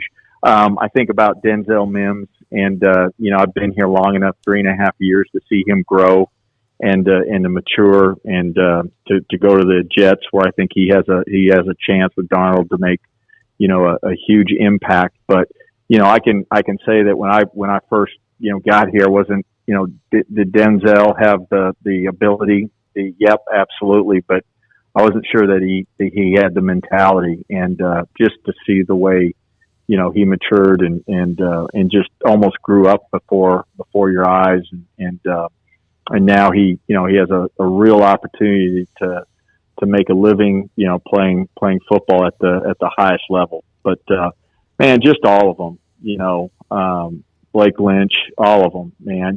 They're just I'm so proud of all of them, and was fired up for Baylor football. We had James and Denzel and Tech on yesterday, but James said he's already hard at work researching the Purple People Eaters, Mac. So that'll make you feel good. Yeah. Oh, that's awesome. I love that. So I love that. I'm thinking about snapping or sending him a photo of the number 10 Fran Tarkenton sweatshirt that I had when I was about 5 years old, and maybe sending that to him. Yeah, he couldn't scramble. He couldn't scramble. The one thing about the Purple People Eaters, and I know you got to go, but you had Carl Ellard, Alan Page, Jim Marshall. Who's the one that everyone always forgets? You remember Ed something? Gary Larson. Like a normal. Yeah. All right, I got to end it with this, and I know it's out of nowhere, but it's in this day and age where things are being cut back. Have you heard anything whatsoever from the Big 12 on the $6 million or whatever amount of money that they have withheld from Baylor? So now almost 4 years? No, I mean we're still. That's still in process, right? They implemented that in October of 2018, if I remember correctly, right? That's the amount that they withheld as we went through that whole verification process, and that money is still sitting there, right? And there'll be a time, right? We talked about, or the Big 12 at the time talked about 48 months, and hopefully maybe there's a time here in the future where we can revisit that conversation. But okay. Probably right now is not the time. Thank you for your time. Good luck. Thank you. All right. Thank you, gentlemen. Mack Rhoades, Director of Athletics at Baylor, with us every Tuesday around 4:20. On occasion, there's 5 or 7 days on Tuesdays where he's at meetings or flying or maybe actually trying to just get away from life. Man, I can already tell when I recap this later. I would assume, I would bet money if it's like it normally is. I could announce that Mack Rhoades said the Baylor basketball pavilion, and this is not true, by the way, for anybody just tuning in, is fully paid for and is going to start being built next week. And that would get glossed over for the last thing that he talked about, because that is the one bugaboo that every Baylor fan still has, as strong as ever. Yesterday, Mack Rhoades could announce that Baylor discovered the cure to COVID-19. Yeah, exactly. And it's gummy bears. And or the tailgating situation. Right. Yeah. But yesterday we had Matt Rhule on, and one of the things that there were a lot of people who are still, even today, very sensitive to the fact that, unlike when he left Temple and put out a full-page ad in the newspaper, that he didn't do that here in Waco. And it's like, and I know that there's some that will just, it's you're frustrated, and some of it's bitterness, and some of them you never trusted him or whatever. But that was the thing that everybody was talking about yesterday. That was one of the things that, and I asked him that question specifically because I think it was just a unique time. Yeah, it was a really weird time, and it didn't help. That was what they were, Do I need to teach people how not to have feelings? I think I do. I think I need to do. But when you're like a Baylor course, fan, let's be honest, they have had a lot of reasons at times to go hide under a big boulder. Sure. And sometimes when they feel like they can come out from under the boulder, here comes a meteor. Yeah, and the thing, too, that didn't help was when you had no real goodbye from Rule, who acknowledged yesterday that it wasn't the way that he would like to have gone out, and you can take that for what it's worth. I mean, it's fine. If people, want to be upset with him still or whatever, that's their right. But it didn't help when, he leaves and it's just like a cloud of dust and goodbye, coach. And then you see Dave Aranda leaving LSU, and it's like full page color ad and then Times Picayune or whatever. And he's got this grand send-off kind of, or grand goodbye. And Baylor, I just think it's when you don't have closure on something. We had the great answer. Who was it? We were talking to one of the basketball players from Baylor about not having the end of the tournament and not having that closure. As one of the men, and he's like, well, I don't need closure. I don't need closure in my life or whatever, and that's great. But I think that the fact that a lot of Baylor fans didn't get that sense of closure with Matt Rule, that makes it a little bit different. Hey, take it from somebody who's broken up with a lot of girls. Wait a minute. Phrase that the way you need to phrase that. Take it from somebody who's ghosted a lot of girls. There's no good way to do it. I mean, there's. Has anyone ever broken up with you? Oh yeah. Okay. Right. I mean, here's the thing. I don't have feelings, remember? So I'm like, all right, I'm just the Iceman. Yeah. God. So. Yeah, I think it's. There's no good way to do it. It's just a hard position to be in, and that that was just such a really strange couple of weeks with the bowl games, kind of being overshadowed by the talk during the week. And yeah, it was a great season, though. He did his job. I mean, shoot, folks, for everything that he said when he first took that podium in the Farrell Center for his introductory press conference. He's graduated kids. They are getting real degrees and not just the paper mill typical athlete scholarship degree. They have, real grad jobs. School. Yeah, a lot of grad school guys. And, just this past weekend, 14 players are going to the NFL. So Henderson, who's going to get he's going to go get he's got like 3 years of college left. He's going to get a second degree. Is a former athletic director, administrator in high school, and should be anytime soon. Yeah, that's something that you're talking about. Some of these guys that's part of who that's some of them that never grew up in that culture and some that did, and they're both some from different parts of life. Yeah, and I just really, my main thing with Aranda and his staff, and so far, based on what I've seen from them, this is holding to be true. Obviously, everybody wants to see them win games. That's what they're being paid for. That's what their job is, and that's what their goal is. But at the same time, I think one of the really great feel-good things about the Rule run as well was just the amount of players you could be really proud of for what they were accomplishing, not only on the field but off of it, and the community service and the degrees and all of that. And so I'm just hoping that that's something that stays with this staff and continues on, because I just really liked that element of the program. All right, we have still an hour and 19 minutes left. Phil Bennett will join us at 5 o'clock. Like, for example, Willis on the Willis Law Firm chat room. He can't wait for that segment. We have not had him on since Pepper Hamilton. No. Believe me, I had some conversations with him. Some of them, I never said a word. And that's not what we're going to be discussing. No, it's not. But I mean, it's just the first time. This is about the all-decade team. Brian Etheridge posted it today, and the entire staff voted for it today. But Phil Bennett and I have probably talked 20 times since that time. And it's been every time there's emotion, and it's full throttle, just like we want to bring to you. And I think he's going to be incredible to listen to today at 5 on some of the players that made the all-decade team and backstories on how they found them and recruited them. No different than Gil Brandt found Rayfield, Wright, or anyone else. This is Sikkim 365 Radio. Last month was the month of March, and that marked 21 years of serving Waco and Central Texas for Richard Carr Buick GMC Cadillac. Richard Carr employees are the people you can count on to get you in a car or truck safely and on your terms. The showroom is disinfected daily. Employee health is closely monitored, and hands are washed and disinfected with great frequency. Plus, the Richard Carr sales staff will bring a car to you for a test drive, and they can complete financing online. Right now, all 2020 Buick Encores and Enclaves are in stock. 0% for 84 months for qualified buyers, plus Richard Carr anniversary savings. You also have the 2020 GMC Sierras, Acadias, Terrains, and Canyons. They're all 0% for 84 months for qualified buyers, plus Richard Carr anniversary savings. They're your local family dealer and also proud Baylor Bear alumni, and they want the chance to earn your business. Great prices, free oil changes with a new purchase, and in-town priority warranty service all comes with your purchase at Richard Carr, GMC Buick Cadillac. Waco, Texas, our city of remarkable growth and opportunity with an even brighter future ahead. What makes it all work is our people living, working, and growing together. And we're proud to be from here, helping and serving the community we call home. We are the First National Bank of Central Texas, taking great pride in being locally owned and operated. Come see us at any of our 5 convenient locations. That's the First National Bank of Central Texas, member FDIC, and equal housing lender.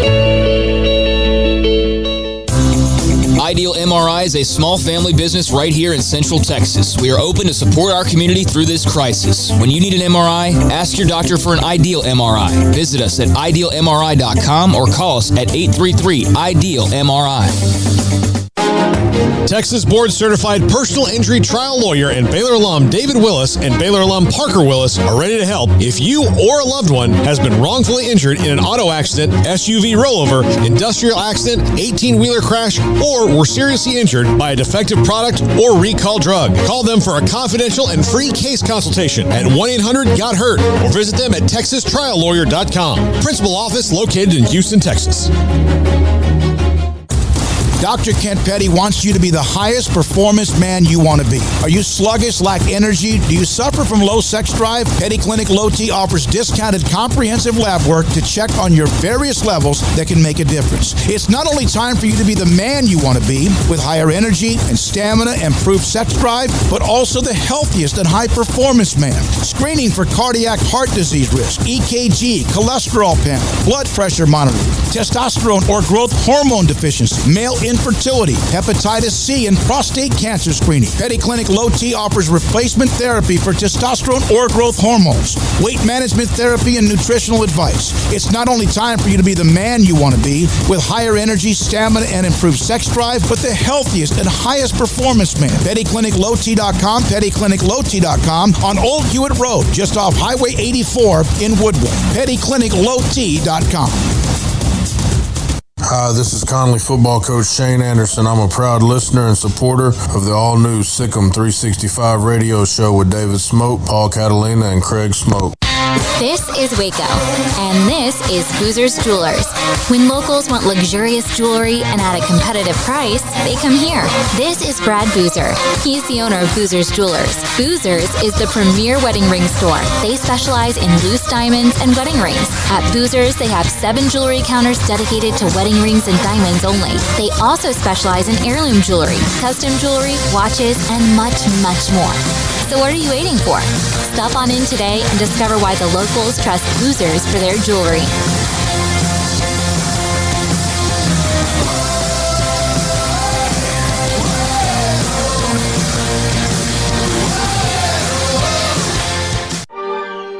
This is Sikkim 365 Radio. 40th pick in the 2020 NFL Draft, the Houston Texans select Ross Blacklock, defensive tackle, TCU. This NFL draft segment on Sikkim 365 Radio is brought to you by Richard Carr Buick GMC Cadillac at the Imperial exit off Loop 340 in Waco. John McClain, normally on Tuesdays. What is Tuesday? Yeah. I was just worried about your psyche.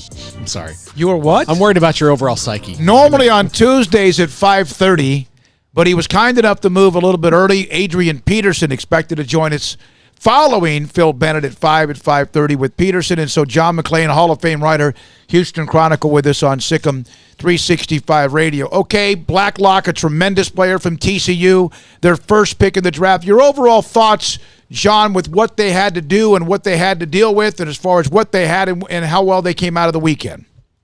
Texans went into the draft needing an inside pass rusher more than any position, and they needed to bolster a pass rush that had dropped from 43 to 31 sacks. Without a pass rush, because J.J. Watt missed 8 games with a torn pectoral muscle, their secondary got obliterated. So the first pick was Blacklock in the second round. Their next pick in the third round was an outside linebacker from Florida, Jonathan Grenard, who was one of the best pass rushers in the SEC. So they're hoping that those two guys will help them. But something to keep in mind, especially with all these Baylor guys who were undrafted and drafted, because they have no on-field coaching and off-season program, it's going to be hard for these guys to develop at the same pace they usually do.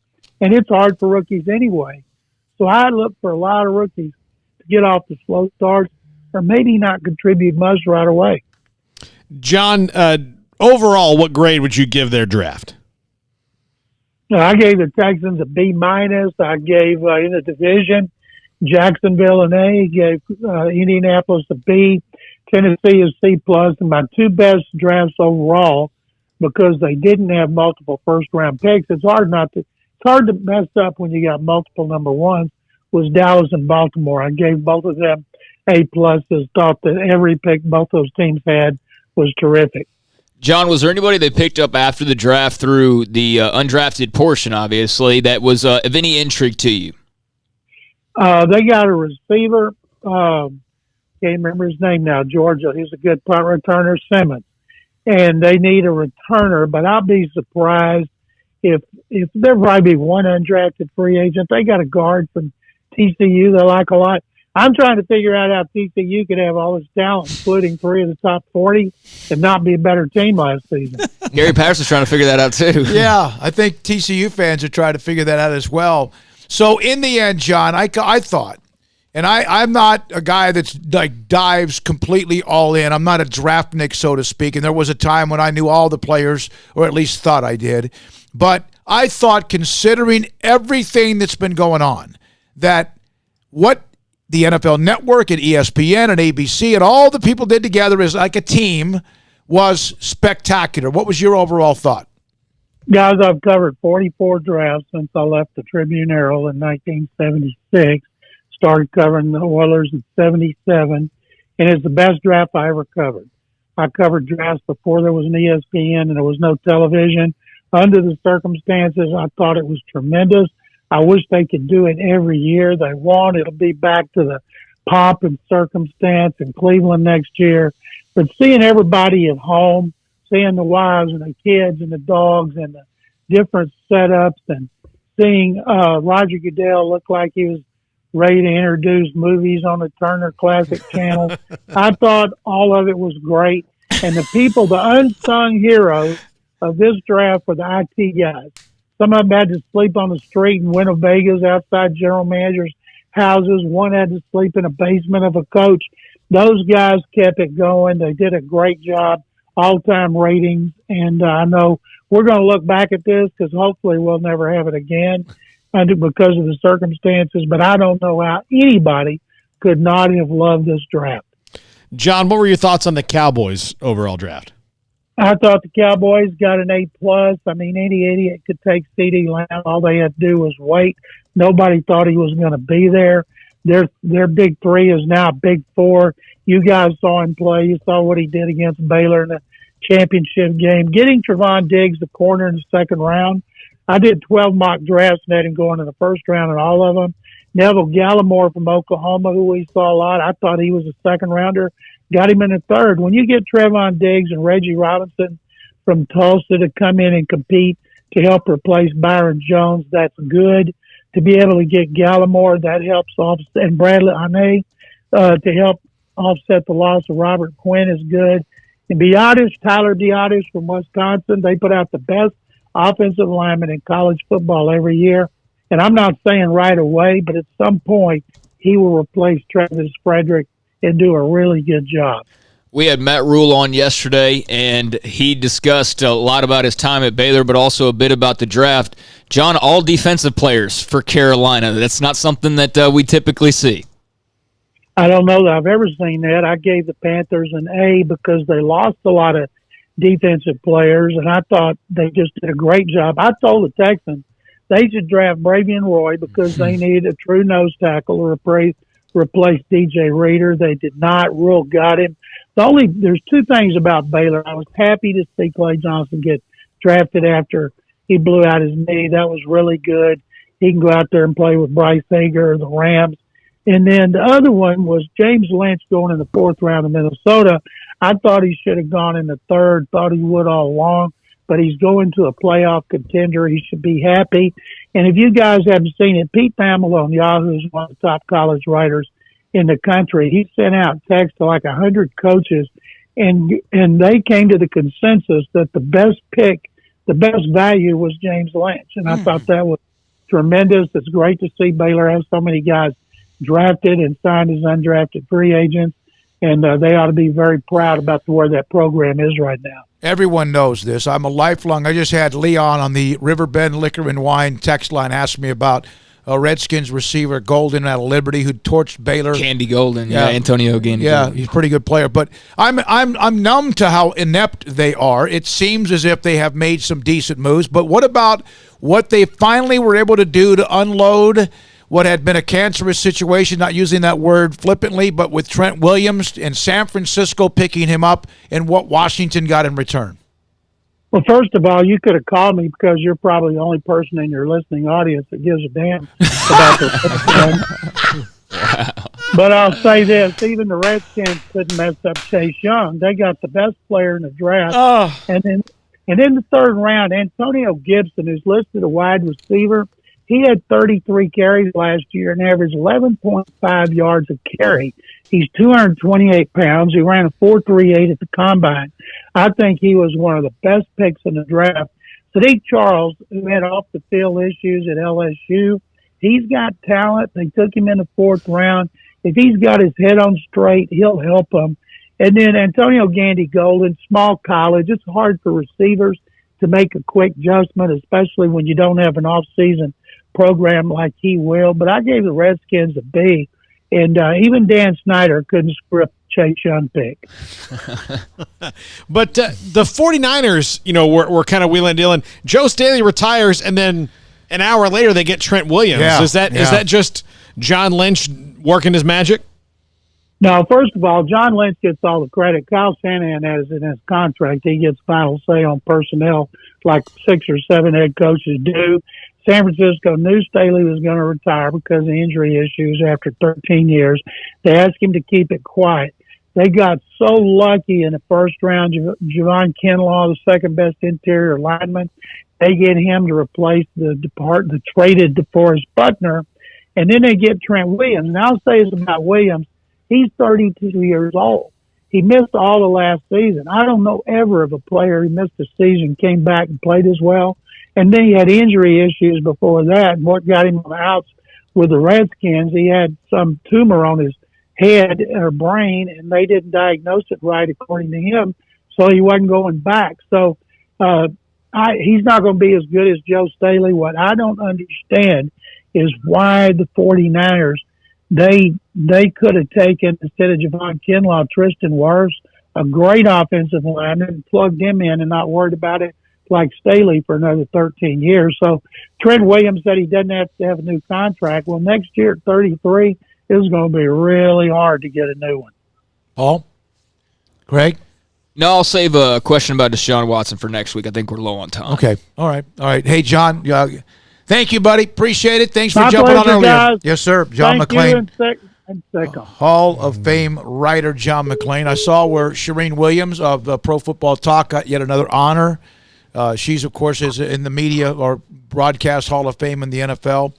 All right, so it's the question I wanted to bring up. The question I was going to ask John, that if hopefully you guys will remind me for next week if I don't remember myself. But they did pick up the 5th-year option on Deshaun Watson yesterday, which is not a surprise because he's going to get a monster deal. I'm just curious from John's point of view if this is going to be Dak-like at all as far as the negotiations, or is this going to be pretty smooth sailing and like this is going to be, obviously it's a no-brainer he's their quarterback for the future. But absolutely, how contentious could negotiations get is my question. Well, Bill O'Brien, he's easy like Sunday morning. Thank you. Yeah. That's exactly why it's even a bigger question. By the way, just a quick note, women's basketball note, the first bracketology for the upcoming season, whenever that will start, South Carolina, UConn, Baylor, and Stanford projected number 1 seeds. And if Baylor was to be a number 1 seed, they would play all of their rounds if they kept winning in the state of Texas. That'd be great. Waco, Cedar Park Arena, and This Final Four. Is that Moody Coliseum now or SMU? Yeah. Cedar Park College? No, is it the one in Cedar Park that's like where the hockey plays? Cedar Park's been having a lot of events here lately. Well, I thought that's the name of the one that's at Moody Coliseum, but that's Moody Coliseum. But it would be that next round, the regionals, and then the Final Fours in San Antonio, if it all worked out. Just the thought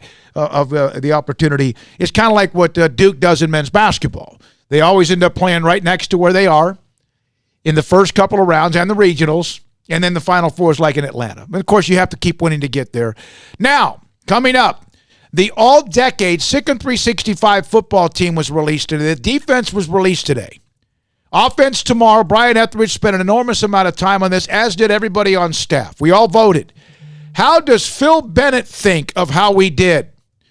Oh, my God. Buckle your seatbelts. Phil Bennett next on Sikkim 365 Radio. One size fits all. That may be all right for an adjustable belt or cheap sunglasses, but when it comes to your financial needs, no one wants a one-size-fits-all strategy. Ben Erlinson, your Edward Jones financial advisor, knows that his most important goals are yours. That's why he takes the time to understand your needs, knowing you. That's how Edward Jones makes sense of investing. Ben Erlinson, 100 North 6th Street in Waco, 254-759-8533. Edward Jones, member SIPC. At Ideal MRI, we feel blessed to be a part of the Waco community. We're a small family business here in Central Texas. At times like these, the cost of healthcare has never been more important. And unfortunately, significant illness and injuries still occur. That's why Ideal MRI is open and here to serve you through this difficult time. If you need an MRI, ask your doctor about Ideal MRI. You can schedule online in minutes at idealmri.com or call 833-IDEAL-MRI. And please, remember to follow CDC guidelines and practice social distancing. Stay home, except for the essentials, and be safe. Together, we'll get through this. This is Waco, and this is Boozer's Jewelers. When locals want luxurious jewelry and at a competitive price, they come here. This is Brad Boozer. He's the owner of Boozer's Jewelers. Boozer's is the premier wedding ring store. They specialize in loose diamonds and wedding rings. At Boozer's, they have 7 jewelry counters dedicated to wedding rings and diamonds only. They also specialize in heirloom jewelry, custom jewelry, watches, and much, much more. So what are you waiting for? Stop on in today and discover why the locals trust Boozer's for their jewelry.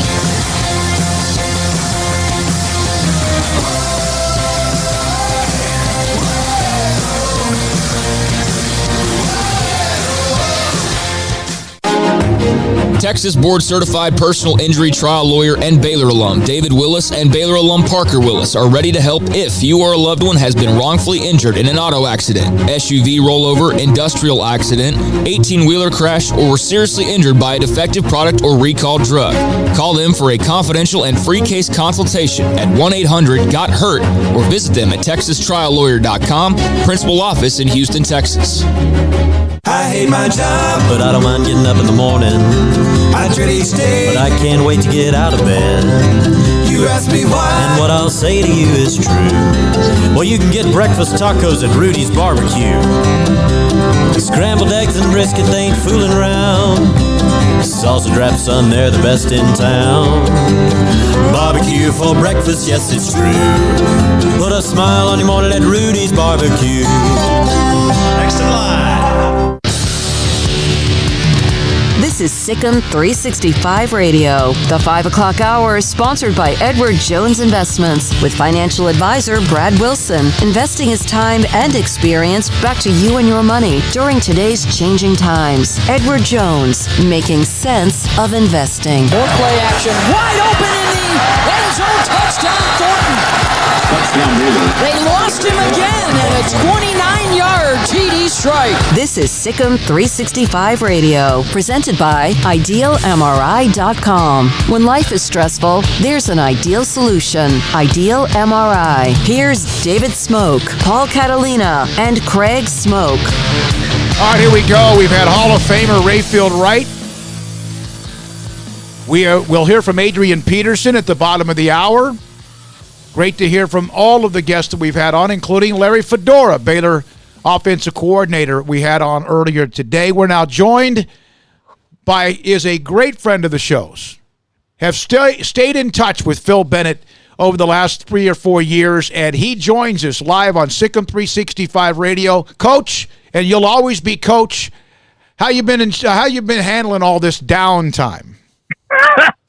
You know, I'm about ready for the virus to go away and us get back to living. Well, so let's do this. You and I shared a conversation. It's been a little over a week ago. Sikkim 365 was going to release their all-decade defensive team. And you and I kind of traded back and forth with you, and it really helped me kind of get focused. But I sent the team to you. Overall, without getting specific yet, but overall, how did the staff do? You know, I thought they did an excellent job. You know, just a couple of guys that I look at that were so instrumental that maybe didn't get the credit they deserved. One of the guys I mentioned to you was Bo Blackshear.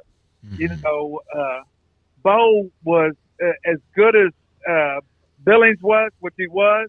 Bo was a great compliment to him. And he wasn't on it, but I thought y'all did a great job. You know, a lot of, as I told you, it just looking at it and just remembering each of those guys' stories, it just it got me very emotional. Well, you want to go over them a little bit? Yeah, absolutely. All right. So, one, you guys also recruited some of the guys that just got signed or drafted over the weekend, so there's connections there as well. Let's start with KJ Smith. You know, KJ was from Frisco Centennial, and he was a kid. He wasn't getting heavily recruited because he was 6'2". He wasn't your 6'5", 6'6" guy. And Ronnie Mullins was his coach, and we went to see him. Chris Acuff and I went to see him, and we were sold on it. It was over, and just had a wonderful mother and dad, and just a really, really good football player. You know, I tell people the last play of the Cotton Bowl, the guy, I think he's playing with the Titans, the offensive tackle for Michigan State, literally had him by his neck, holding him with the official watching, and didn't get a call. But he was a stud of a player, and ended up, unfortunately, getting injured late. It was Jack Conklin, who's I think just signed with the Browns. Andrew Billings is someone everybody in Waco knows. Coach, I really would like to hear, because I've heard this story before, but Andrew committed on our radio station. I remember. Yeah, and I would like our audience to hear the story of what was going on in your office, because you guys thought he was going to TCU. Yes, we did. You know, as a recruiter, you always want to, you think, you try to rationalize and you try to make it better. And someone he had called him, and he said, "Coach, I just think that TCU is my best spot." You know, that thing. Sometimes when you're too close, and he wanted to get away. He wanted to get away a little bit. He had an unbelievable mother and dad. They were very involved, and Art, myself, and Acuff, you know, we were very involved in recruiting. And Art comes in my office, and I mean, he's damn near in tears. And I said, "Coach, we got another guy. We'll be okay. I'm trying to rationalize." And I'll never forget this. Of course, we had Ahmad Dixon, and Ahmad did so many good things for us. And Ahmad was happy at Baylor, and he was a local guy.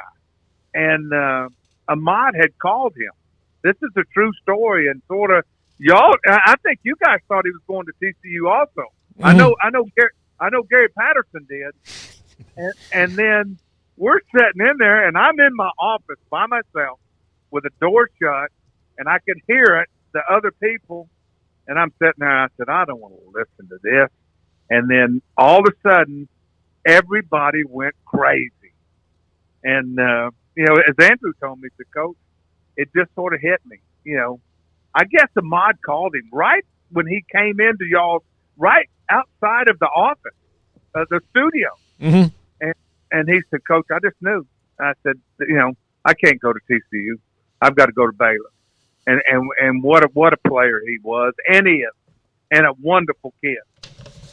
Coach, elsewhere on that defensive line for the all-decade team, in addition to Andrew Billings and also KJ Smith, Sean Oakman, part of the all-decade team.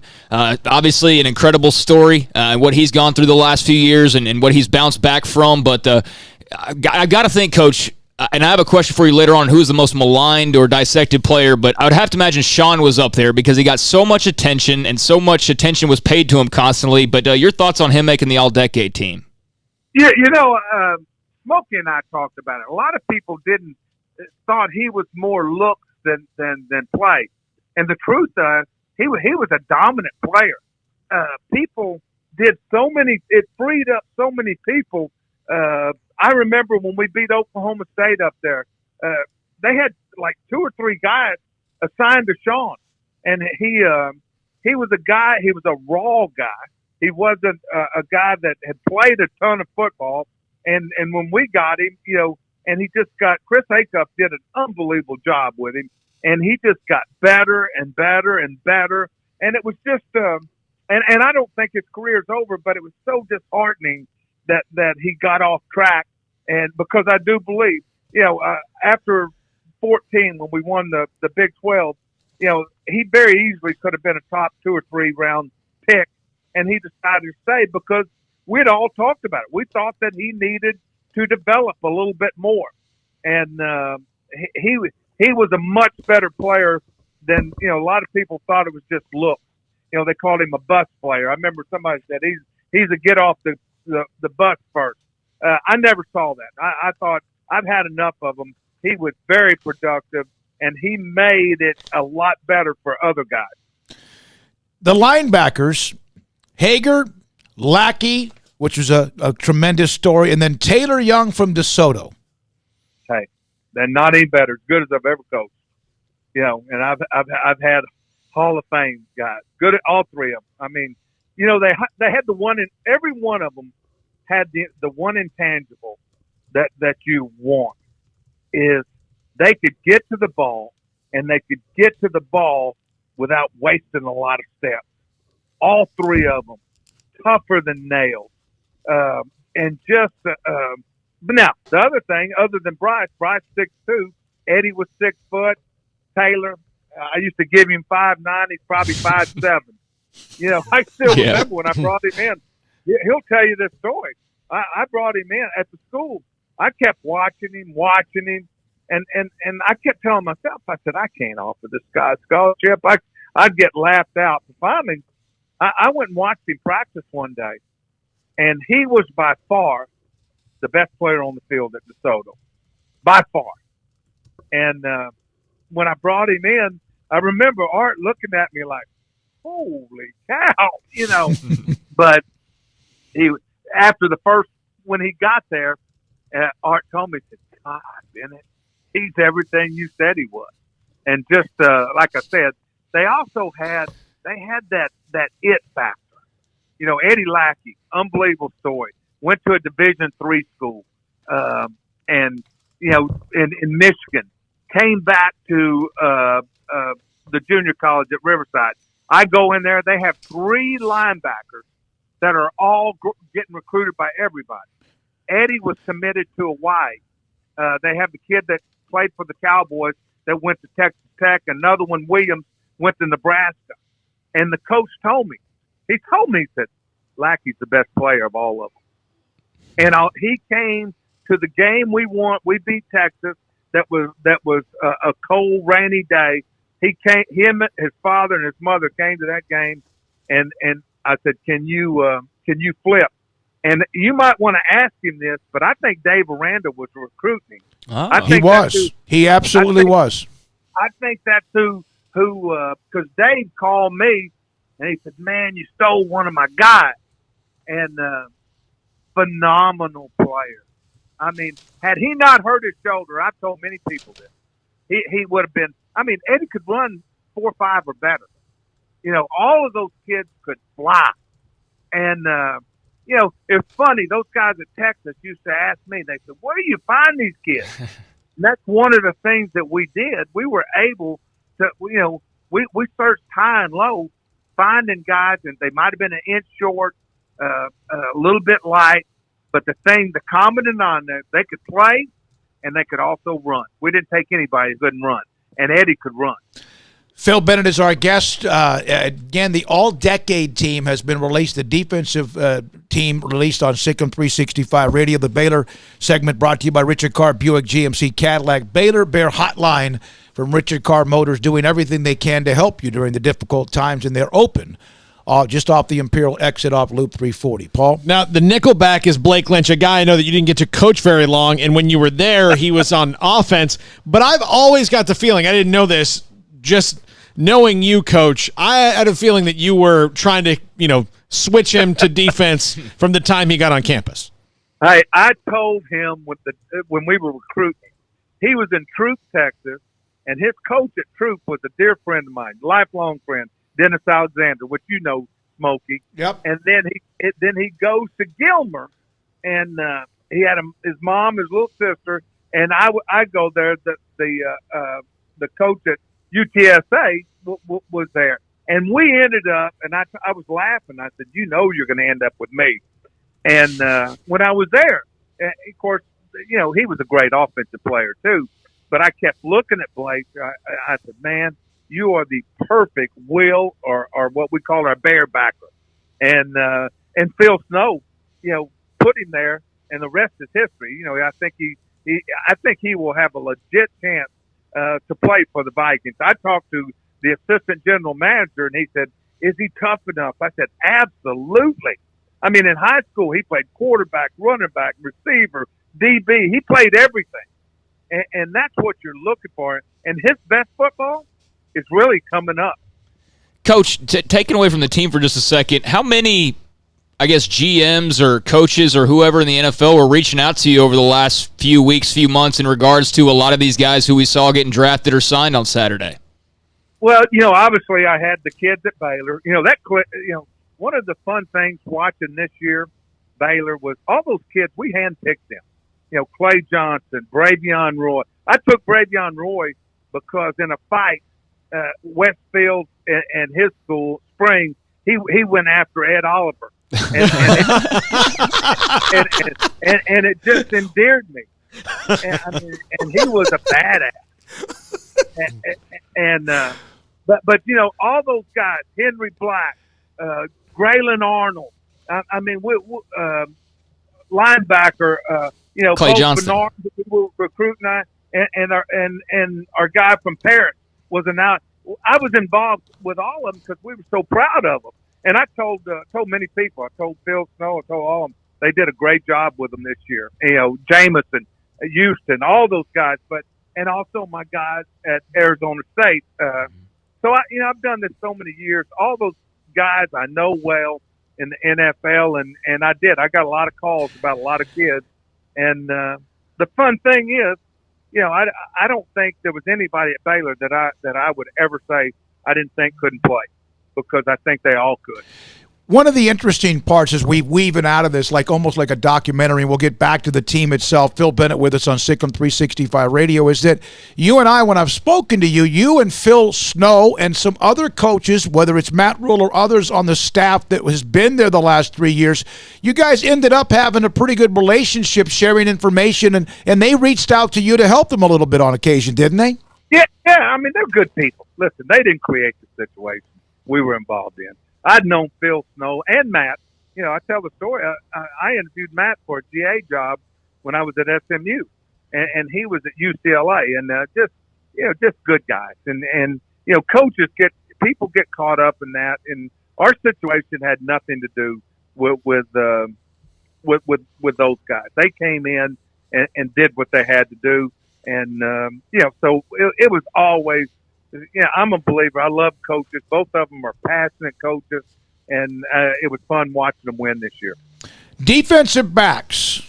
All right, Craig, you have? I had it in front of me. I do have the list here. I did. Okay, here we go. Here you go. Xavier Howard, and also who was Dimitri Goodson as the cornerback. So your thoughts on that, Coach?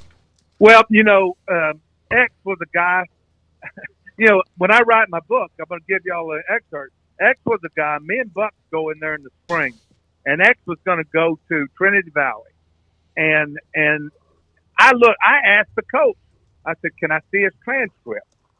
And so we really weren't even. And I look at the transcript, and I'm looking. I said, boy, he's got pretty good grades. I said, what's the deal with the R by these grades, these C's and them? And he goes, well, I don't know. He said, but they just said he wasn't eligible. And then guy walks in, and he says, one of the other coaches, he said, well, the coach from Iowa said that it means that it was remedial.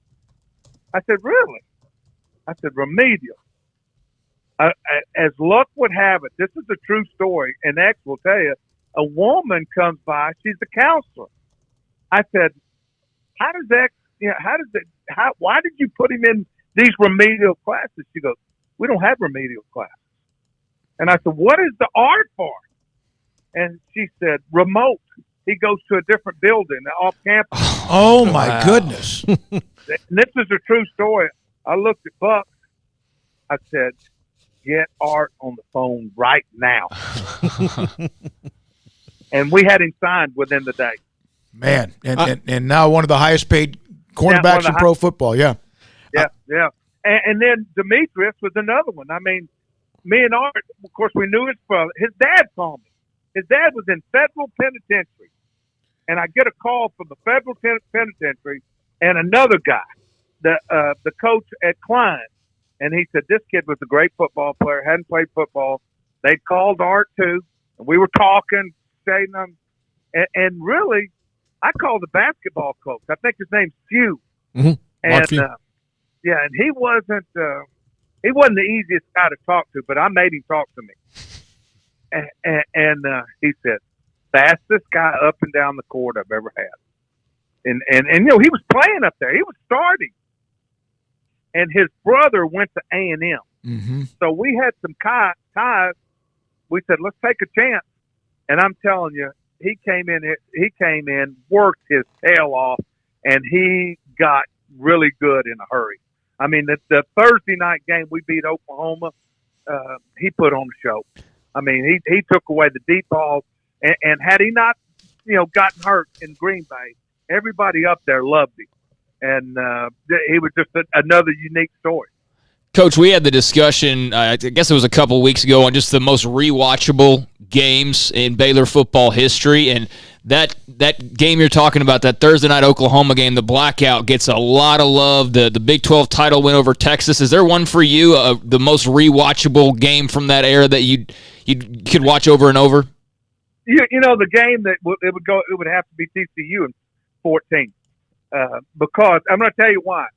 I always laugh because Gary Peterson and I ran into each other at a clinic because, well, that wasn't a defensive game. Both defenses gave up 800 yards. And I told him, hey, that's bullshit. You gave up 800 yards. We gave up 405. And we played more snaps. If you remember, they scored on an interception, a punt return, a fumble. And, we stopped them the last 4 times. Art told me, he said, if we can get stops, we'll score. I'll never forget that. And we were down after they had picked it and ran it back, and some of our friends were leaving the stadium. Art Browse came to me. He goes, Bennett, if you can stop them, we'll win this game. He goes, we're going to use I said, we got to use our timeouts, right? We got to, and if you remember, we did. Yep. And it was dynamic in the sense that I told our kids, I said, if they get more than one first down, anything sustained, we're done. We're going to lose the clock. And then, of course, Shock was a wild man. They couldn't tackle Shock. And, people ask Gary Peterson, who, I think is a great coach. They asked Gary, why did you go for it on 4th down? He said, because I didn't think we could stop them from the 99 yards. He said, I don't care where they got the ball. Yeah. He said, I didn't think we could stop them. And I just thought with everything that has come out of our program about this, we were undisciplined, we were this, those kids showed a tremendous amount of character and desire. And Bryce Petty went from having a very mediocre game to being on fire. So I just thought it was a character game. We'll get to the safeties in a second. I just had this from the chat room brought to you by the Willis Law Firm. Is there the best defensive effort game that you can remember? Is it possible to just pinpoint one game? I think in 14 when we played Texas, we were hurting a little bit on offense. Not many people knew it, and we were like one play from shutting them out. I think we beat them 27-7, and we went down there and really dominated. The other game would have to be the Kansas State game in 12. The goal line stand. Excuse me. The goal line stand. Well, the K-State game. Yeah. Oh, the K-State. Yeah. Okay. Yeah. No, K-State when they were, if they beat us, they're going to win the national championship. And with that said, they would play Notre Dame, and I don't. And the other game that sort of sticks out in my mind that I thought was really a great effort was that Thursday night game against OU. After that, Bob Stoops has told me before. He said he said we saw it coming in 12, and he said we saw it. We watched y'all UCLA game, which that was another one. I mean, we go to UCLA, and we had that stream in there where we had. Mike Hicks was hurt, and Mike was a great player, and he was my quarterback. I mean, I ran everything in the coverage through him, and we missed those 5 games that he missed. We were poor, and I did a poor job. I tried to do what we were doing. We couldn't do it without him, and then we got him back, and we went that road. We needed to win out, and I think we beat Kansas State. We barely lost to Oklahoma. We beat Kansas State, Kansas. Oklahoma State, Texas, and we had a run and finished it out. It was big. All right. Well, speaking of safeties, Ahmad Dixon and Orion Stewart, two guys, they will be forever tied to each other. Together forever. Yeah, the Midway duo. And Orion Stewart's still one of my favorite guys that I've ever covered from high school on down. Those guys, I think once you got Ahmad, you were probably guaranteed Orion, even though not many people really made offers to Orion. No, we knew it though. Orion could play, still can play. He'll end up making. He'll make the buck. Their secondary coach is a friend of mine, and their coordinator. He would have made it last year had he not got hurt. Just Ahmad was our bell cow. I mean, I played him at nickel. He wanted to go to safety. I questioned whether he could play safety, and boy was I wrong. Brian Norwood, his coach, let's give him a chance. And he, he's everything. He epitomizes what you want in football. He loves the game. I mean, he will knock you out. He could cover. He could run. And I don't know if you remember it, but I almost killed him that OU game. He's getting the crowd all jacked up on 4th and 1, and KJ Morton saved his life by making a stop on the goal line. And while the whole play's going, and you need to look at this. Y'all need to look this up. You got Ahmad has his back to the offense, and he's prepping the cloud. He never saw the play. Hey, Phil, we were on the side. We didn't have great seats for that game at Floyd Casey, so we moved down to the sideline. Yeah. I remember it vividly. Yeah. And I tore his ass up. And he's like, hey. He looked at me and goes, he looked at me and said, dude, we just stopped him. I said, you have a mouse in your pocket? Craig, you got one more. Yeah. Orion, back then, was just like him. Orion, he had a hard time with me. And I loved his mother. Orion was a free spirit, but a great player, and he was a playmaker. And awful proud of him. Coach, I just wanted to close out with this. When I was thinking of Ryan Reed, I had this thought, but Sean Oakman also is kind of in this vicinity as well. Who do you think was the most maligned player or criticized, underappreciated player on your defense over those years that wasn't deserving? It was Ryan Reed. Okay. Listen, and I believe it was 14. Ryan Reed played the whole year with a torn abdomen muscle. And fought his butt off and probably kept him from going to the league. I mean, Ryan was a smart, really good player.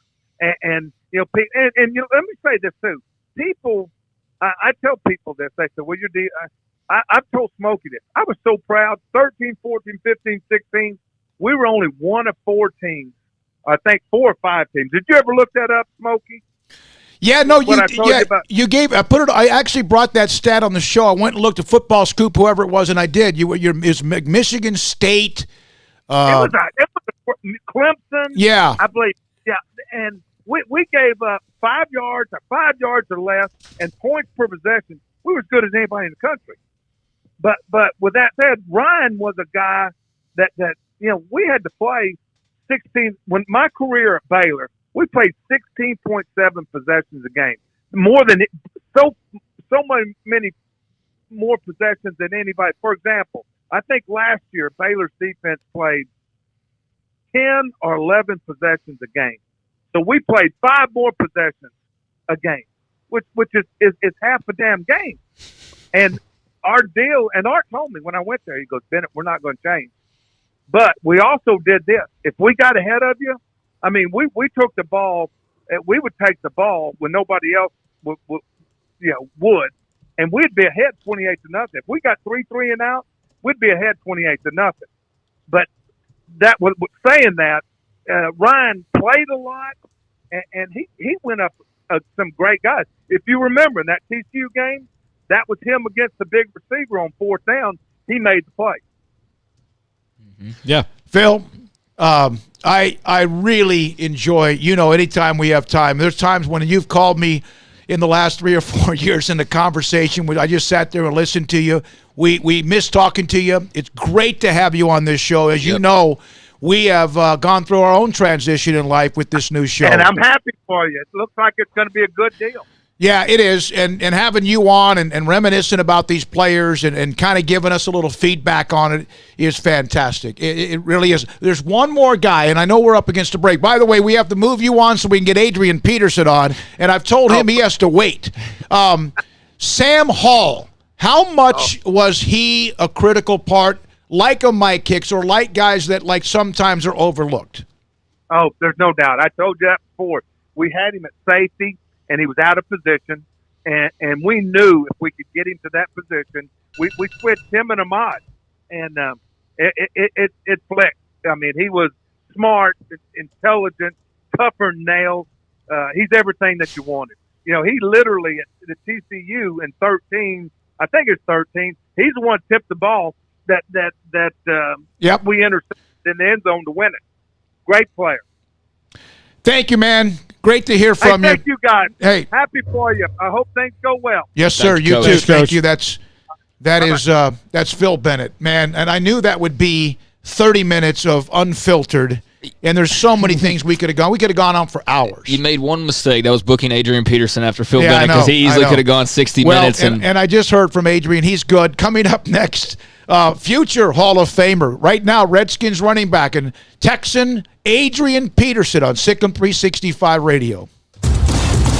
Hey, this is Bryce Petty, former starting quarterback and 2-time Big 12 champion, and I know firsthand the importance of being in top shape both on and off the field. So listen up, men. If you're feeling beat down day in and day out and looking for that high-performance edge that separates the men from the boys, then look no further than the Petty Clinic Low T in Waco. Petty Clinic is a comprehensive men's healthcare clinic with an atmosphere catering to men. Board-certified Dr. Kent Petty has a special interest in offering the highest quality medical care to men of all ages. Some of the services offered include screening and treatment for low testosterone or thyroid, infertility, high blood pressure, diabetes, high cholesterol, sleep apnea, while offering comprehensive wellness exams and complete men's health lab panels. High performance men, remember, it's not just a Petty thing. This is Bryce Petty, encouraging you to reach out and Google search Petty Clinic Low T or go to pettycliniclowt.com and get your complimentary lab screening today. Riverbend Liquor and Wine has their easy-to-access drive-thru open and convenient and clean in-store location on the corner of Lakeshore Drive and North 19th Street in Waco. Riverbend Liquor has the best and most extensive variety of craft beer selections in Waco, with Crown Royal Peach in stock right now and Balcones Whiskey, including single malt, pot still, baby blue, French oak, rye, and brimstone. Riverbend Liquor and Wine, family-owned and operated, in a hidden gem in Waco on Lakeshore Drive and 19th Street. And find out more on Facebook and Instagram. Southwest Sports Medicine and Orthopedics, the team physician of Baylor Athletics. Our doctors specialize in the diagnosis and treatment of any and all sports-related injuries, celebrating over a decade of service in Central Texas. Our doctors are equipped to handle a wide range of issues, whether it's your foot or ankle, orthopedic spine care, your hand or wrist, knee and shoulder pain, or if you're in need of our arthritis or total joint clinic. Trust the doctors that Baylor trusts. Southwest Sports Medicine and Orthopedics. Our goal is to get you back in the game. Ideal MRI is a small family business right here in Central Texas. We are open to support our community through this crisis. When you need an MRI, ask your doctor for an Ideal MRI. Visit us at idealmri.com or call us at 833-IDEAL-MRI.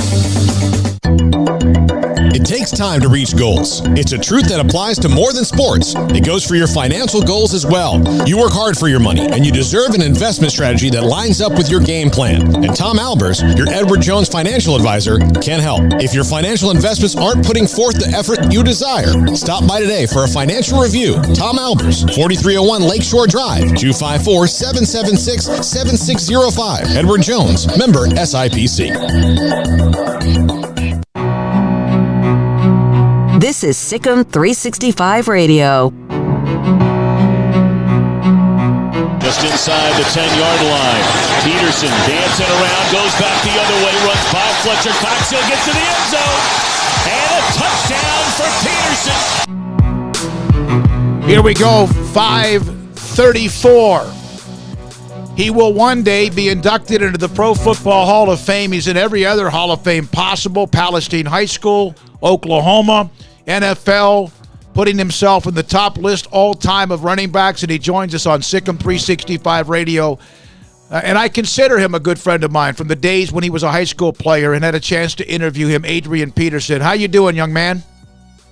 I'm doing great, man. How you doing? How you been? Doing good. Doing okay. How has, for someone like you that I know never stops working out or never stops, how have you handled all of this downtime or what we're going through right now? You know, just spend a lot of time with the family, of course, working out, making sure I'm getting ready for when we open the facility back up. But I've been enjoying it, man. Just kind of laying low, enjoying the time with the family and just working out. What is the secret to your longevity? You know, genetics. Genetics combined with just a great work ethic, and that's something that I've kind of pride myself on is working and putting in the work, because any and everything you do, you get out what you put in, and I've learned throughout the years, that time comes during the off season, putting that work in. AD, for you, as you've gotten later on in your career, how important has it been for you to be the mentor that maybe some older players were to you when you first arrived in the league? It's important. It's important, especially with the young guys we have coming in, these days, 14-year vet. So there's a lot that I can help them out with, and, even off the field as well, so just being that mentor on and off the field, just me kind of taking on my role. Because there were guys that I was able to look to when I came in, as a rookie in those first couple of years. So, just doing my duty. How much has your ability to know what you've dealt with and continue to play, do you feel like will rub off on Darius Geis with what he's had to experience with injuries? Oh, yeah. Yes, without a doubt. Without a doubt. Just being there, with him and being able to talk to him, being able to give him different pointers on different things that I did, recovering from, knee injuries and the work that I was able to put in, so, I found myself, doing that, and, he's a guy that's open to advice, so, being able to, like I say, show him different exercises, give him different pointers, some of the things that I did that can help him, recover, and, also, moving forward, staying healthy and keeping your body strong, some of the little things that you can do to help up along with that, so I think he embraced it. He loves it. Us media guys, Adrian, we just throw out the injuries when they occur as headlines and things like that. We don't actually deal with them pretty much ourselves. For you, what's, from a pro athlete's standpoint, what's the hardest thing about coming back from an injury? The hardest thing, I would say, kind of like starting over, from scratch. I know when I had my knee injury, I lost like 20 pounds, and so it's all about, just rejuvenating the body, putting that muscle back on, retraining the muscles to do what they did previously, so and I would say that's the hardest part, is just actually putting in that work and grinding to recover and get that muscle built back and get it back firing how it was, before, and even better, so for me, that was definitely the toughest part. Does another player want to be in the room with you if they don't want to go all out when you're working out? No. No. Who was that when you were younger? You were naturally gifted, but not everything is just so naturally gifted you don't have to work hard, and you did. And you had to overcome even injuries when you were in high school early on, before Palestine High School. Who was that person for you that you looked up to? Growing up? Yes, sir. Well,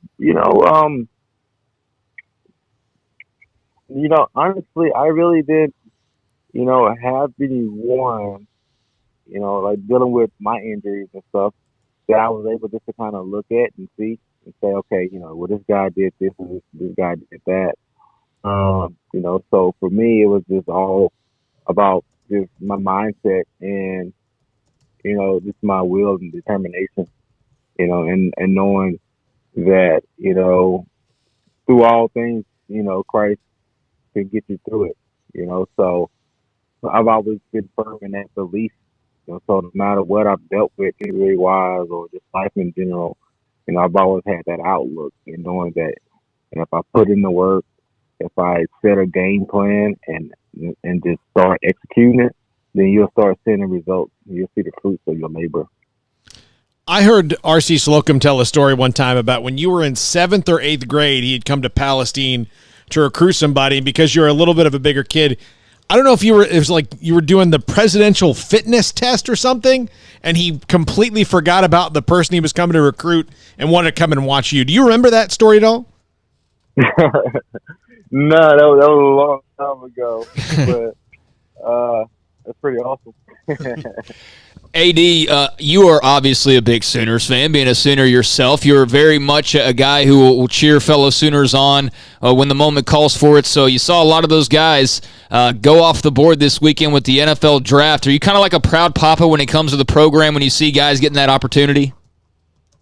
Oh, yes, man. Yes. I love just to see these guys, go through that process, because, we all start as little league guys playing football with the dreams of making it to the NFL, so going through that college process, going through that grind, especially Oklahoma, because they definitely know how to put athletes out, and train them and get them NFL ready, so to see those guys get selected and go on to accomplish, their dream, there's no better feeling than that.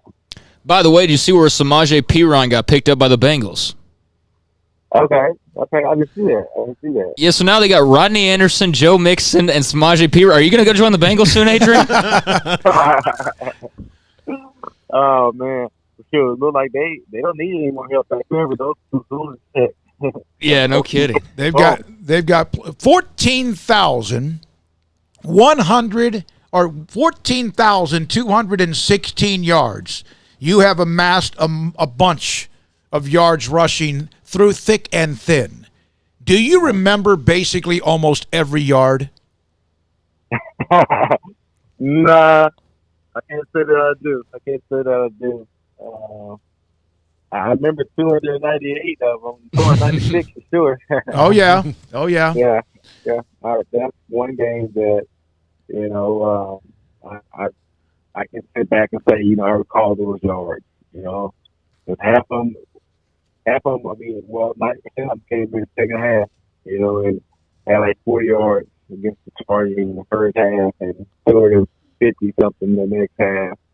So those are the only yards I really remember. How much time have you gotten to spend or talk to, probably not spend a lot, but talk to Ron Rivera so far? Just a little bit. I stayed a couple weeks after the season ended, and I was able to be there and welcome those guys into the building and have opportunity to talk to them, and just through this process of us not being able to go into the building and stuff, I've talked to them once or twice just to kind of get caught up on some things and just check in. But I'm excited just to see just get around those guys and get into the building and see how those guys move. So it's basically I'm anxiously waiting. What do you go back and flash back every time there's a draft or there's a national signing day, which we now know is in December or in February? Do you ever, those days come in and out and you may catch it? Does that ever flash back for you on what you dealt with and what not dealt with, but what you went through? Yeah. It's good memories, man. Even like the signing day, down there in San Antonio, standing there with a Longhorn standing behind me, my uncle, and just seeing his reaction in his face when I pulled out that OU hat. I always find that funny, and just think about my draft day as well. My dreams coming true, and standing on stage with Roger Goodell and putting that hat on and holding that Viking jersey up. And actually had some hair at the time. But yeah, man, those memories are something that you always hold on to, and it's good to kind of relive that. Each year they have the signing and the signing day and the draft. I'll never forget Coach Harrell at the time at Palestine allowed me to come down and visit with you when you were in between, I think, your junior and senior year, when I sat with you in the stands at Palestine in the stadium. Remember that? Oh, yeah, I remember that. I had heard about you. Danny Long, the Jacksonville coach, and all the others kept talking about it. I had a chance to come out and visit with you. You were so humble. And then on the National Signing Day, actually, you made that decision in San Antonio, but your signing day at the school, and I think ESPN was there, the paper, and you came over and sat down with me for a second. And it's just always been something I've always remembered, and even though you've gone on to great things, and even when I told you about the show we're doing right now and how you said you wanted to come on and you would love to be a part of it as well. And you've had to grow up along the way. Where did you, and being humble, where did that come from? Where did that come from in your heart?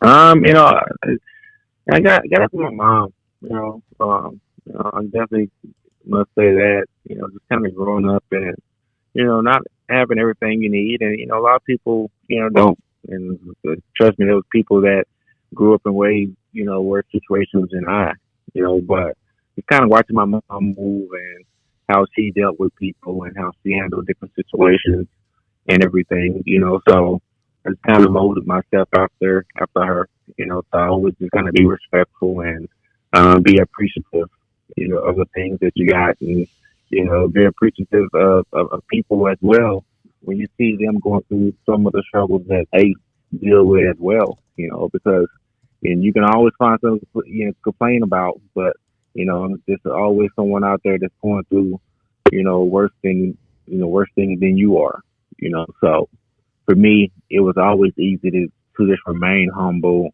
and just to show appreciation.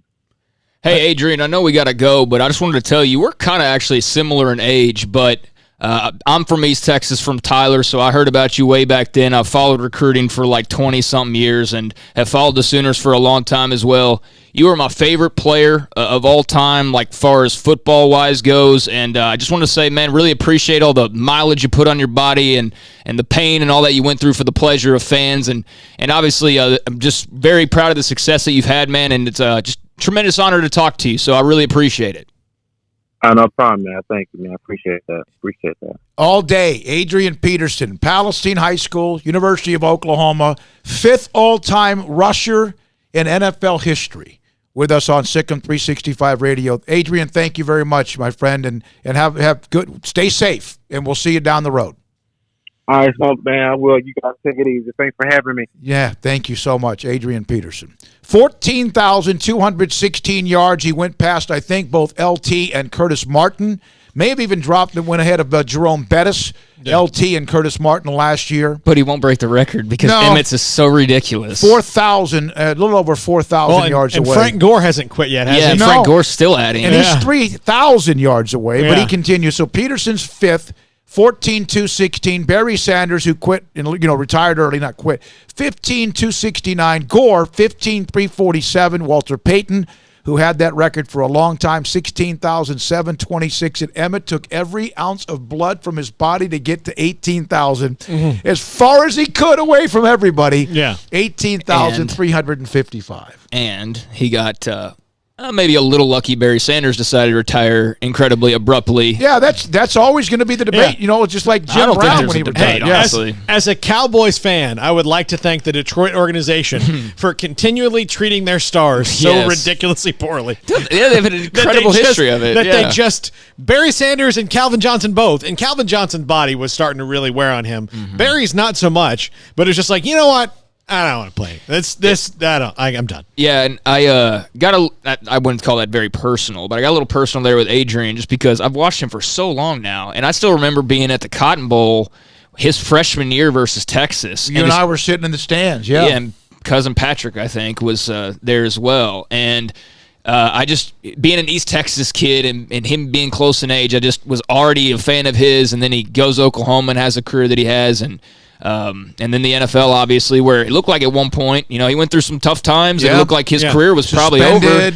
Suspension, injury, all that stuff. And he came back, and the Cardinals' run was a fluke. The Saints was not a fluke, but those were failures. I mean, thinking the grand scheme of things, they didn't last very long or were very productive. But I'll tell you what, he's the best running back the Redskins have, and has been for the last couple of seasons. So he's still kicking and going up those boards. I know that he would never say this, but I will, just because I have to get a shot in every now and again. He got a Heisman Trophy stolen away from him by a guy who had a bunch of 1-yard touchdowns. Oh, well, it was because he was going to win it later. He was going to win it later. He wears blue. No, Tebow. He blue and orange. He prays a lot. You know what? Tebow? Leinart. Oh, Leinart. Did Leinart beat him? Okay. Because the four finalists were Jason White, Adrian Peterson, Reggie Bush, and Matt Leinart, and they were playing in the national championship game, although USC really was the only one that played in that game, clearly by the final score. Yeah. One of the things about him on his first carry against Texas his freshman year, now Texas, I think, got him the next 3 years.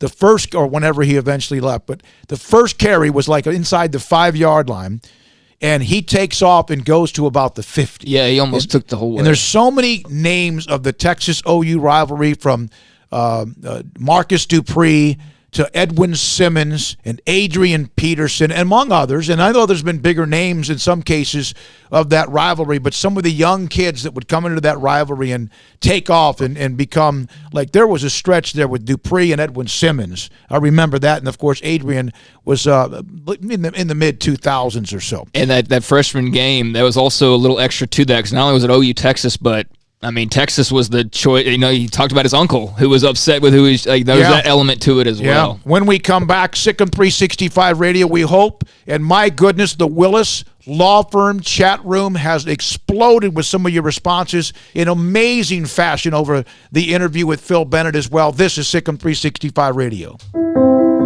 We're approaching the time to announce the 10th annual Academic All-Stars team. 20 elite student athletes who excel in both academic and athletic competition from Central Texas high schools. And right now, focused on the nominations that have come through so many great young men and women to choose from. Hi, this is David Smoke. Our title sponsor, Texas Farm Bureau Insurance, protecting Texans since 1952. 2020 Academic All-Stars program is also brought to you by Westdale Asset Management, Englander Design Pack, Bentwood Realty, Southwest Sports Medicine, Allen Samuels Dodge Chrysler Jeep Ram, Coca-Cola of Waco, Ray Broker Air Conditioning and Heating, the Texas Sports Hall of Fame, HEB, the McClain Group, Universal Windows Direct, Rudy's Country Store and Barbecue, and the Waco Foundation. We will announce the team on Friday, May the 1st, and highlight them throughout the month of May. It's the 10th annual Academic All-Stars team, highlighting the elite student athletes in Greater Central Texas, right here on Sikkim 365 Radio. I hate my job, but I don't mind getting up in the morning. I dread each day, but I can't wait to get out of bed. You ask me why, and what I'll say to you is true. Well, you can get breakfast tacos at Rudy's Barbecue. Scrambled eggs and brisket, they ain't fooling around. Salsa drap, son, they're the best in town. Barbecue for breakfast, yes, it's true. Put a smile on your morning at Rudy's Barbecue. Next in line.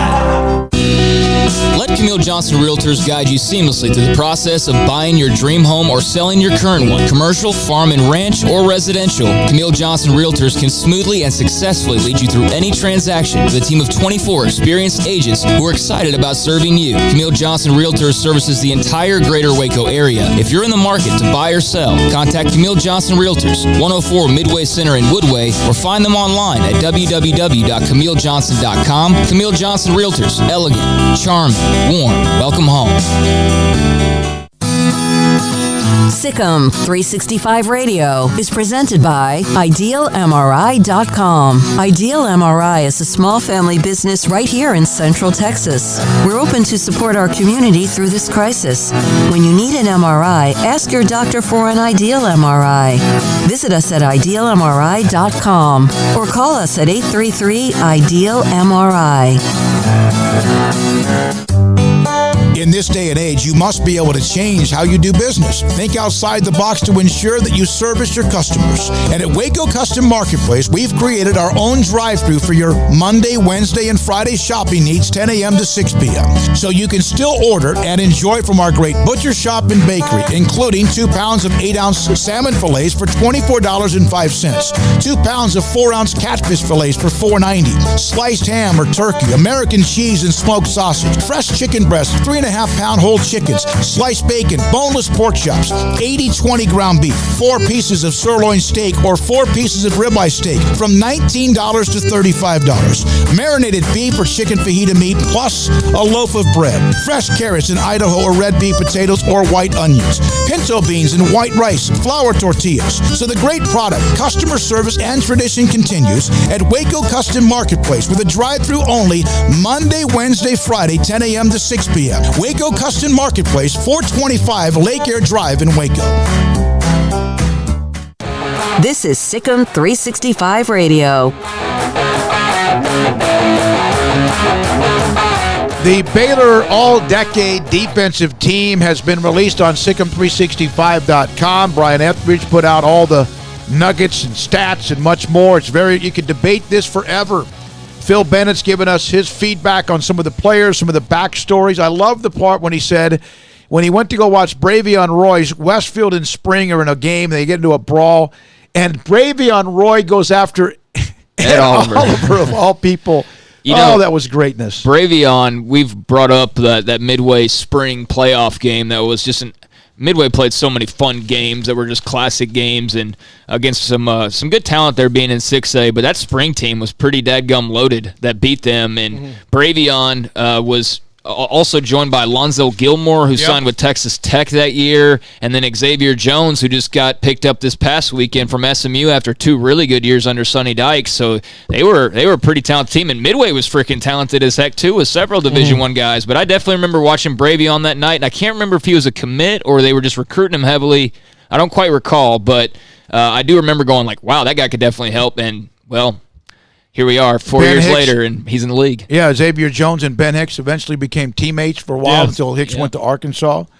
All right, man, on the site right now, the Sikkim site, other than the all-defensive team, tomorrow they'll release the offense on Sikkim365.com, and also catching up with a Q&A that Jason King will do. The amount of work that Colton, Jason, and Brian and Ashley and Grayson, constant. I mean, there's so many things we had today. A stat about Aaron Rodgers and players that he, has thrown touchdowns to. The note about Deshaun Watson and all that. And there's also, and this is only for premium members, and this is why it's premium, is because it's, insider information, if you will. But Grayson has put in a new prediction for a new commit to come. So you can check that out and see who he is picking to become a new Baylor Bear here in the near future if you sign up to the premium section. I've gotten a couple people that have sent me texts saying, hey, since we started the show, they've signed up for the premium. They were just on, they were just kind of voyeurs before, and now that they're in that, they know it's good stuff, man. It's really good stuff. And and a lot of people don't know this, but there's a lot of different boards outside of just premium. There's the community board, and some of them are more active than others, but that's where you come into play. And if there's something you're interested in, get that forum going. And there's a lot of offshoots, so it's not just the same thing over and over, but like 10 different forums or something crazy like that you can be a part of. So you can spend a lot of time on there, and also have a lot of good interviews and things to read and listen to as well. I can't wait to watch the post, the thread, the responses once we get the Phil Bennett podcast on the site. Oh, it's and they get that up very quickly. It's up on Twitter. Fedora's there, among others, and just see how that takes off, because he was absolutely. And yes, we'll get him on again and get him on to have more time to discuss Dave Aranda and what Baylor does and what he knows about Dave Aranda. The interesting story, they stole Eddie Lackey from Hawaii, and Aranda was the coach there. Yeah. Was an assistant coach there. He went to DeSoto and saw Taylor Young and thought, there's no way. This kid's way too short. And then, oh, wow, he's the best player on the entire field. Speaking of which, about Aranda in Hawaii, there's a player that's a young man that played. He's from Central Texas, played for Dave Aranda in Hawaii. He's going to join us on Thursday. Tomorrow, a relative of Denzel Mims, David Mims, is a part of the show, among others that we'll, again, add as we go throughout the day. Wow. All right.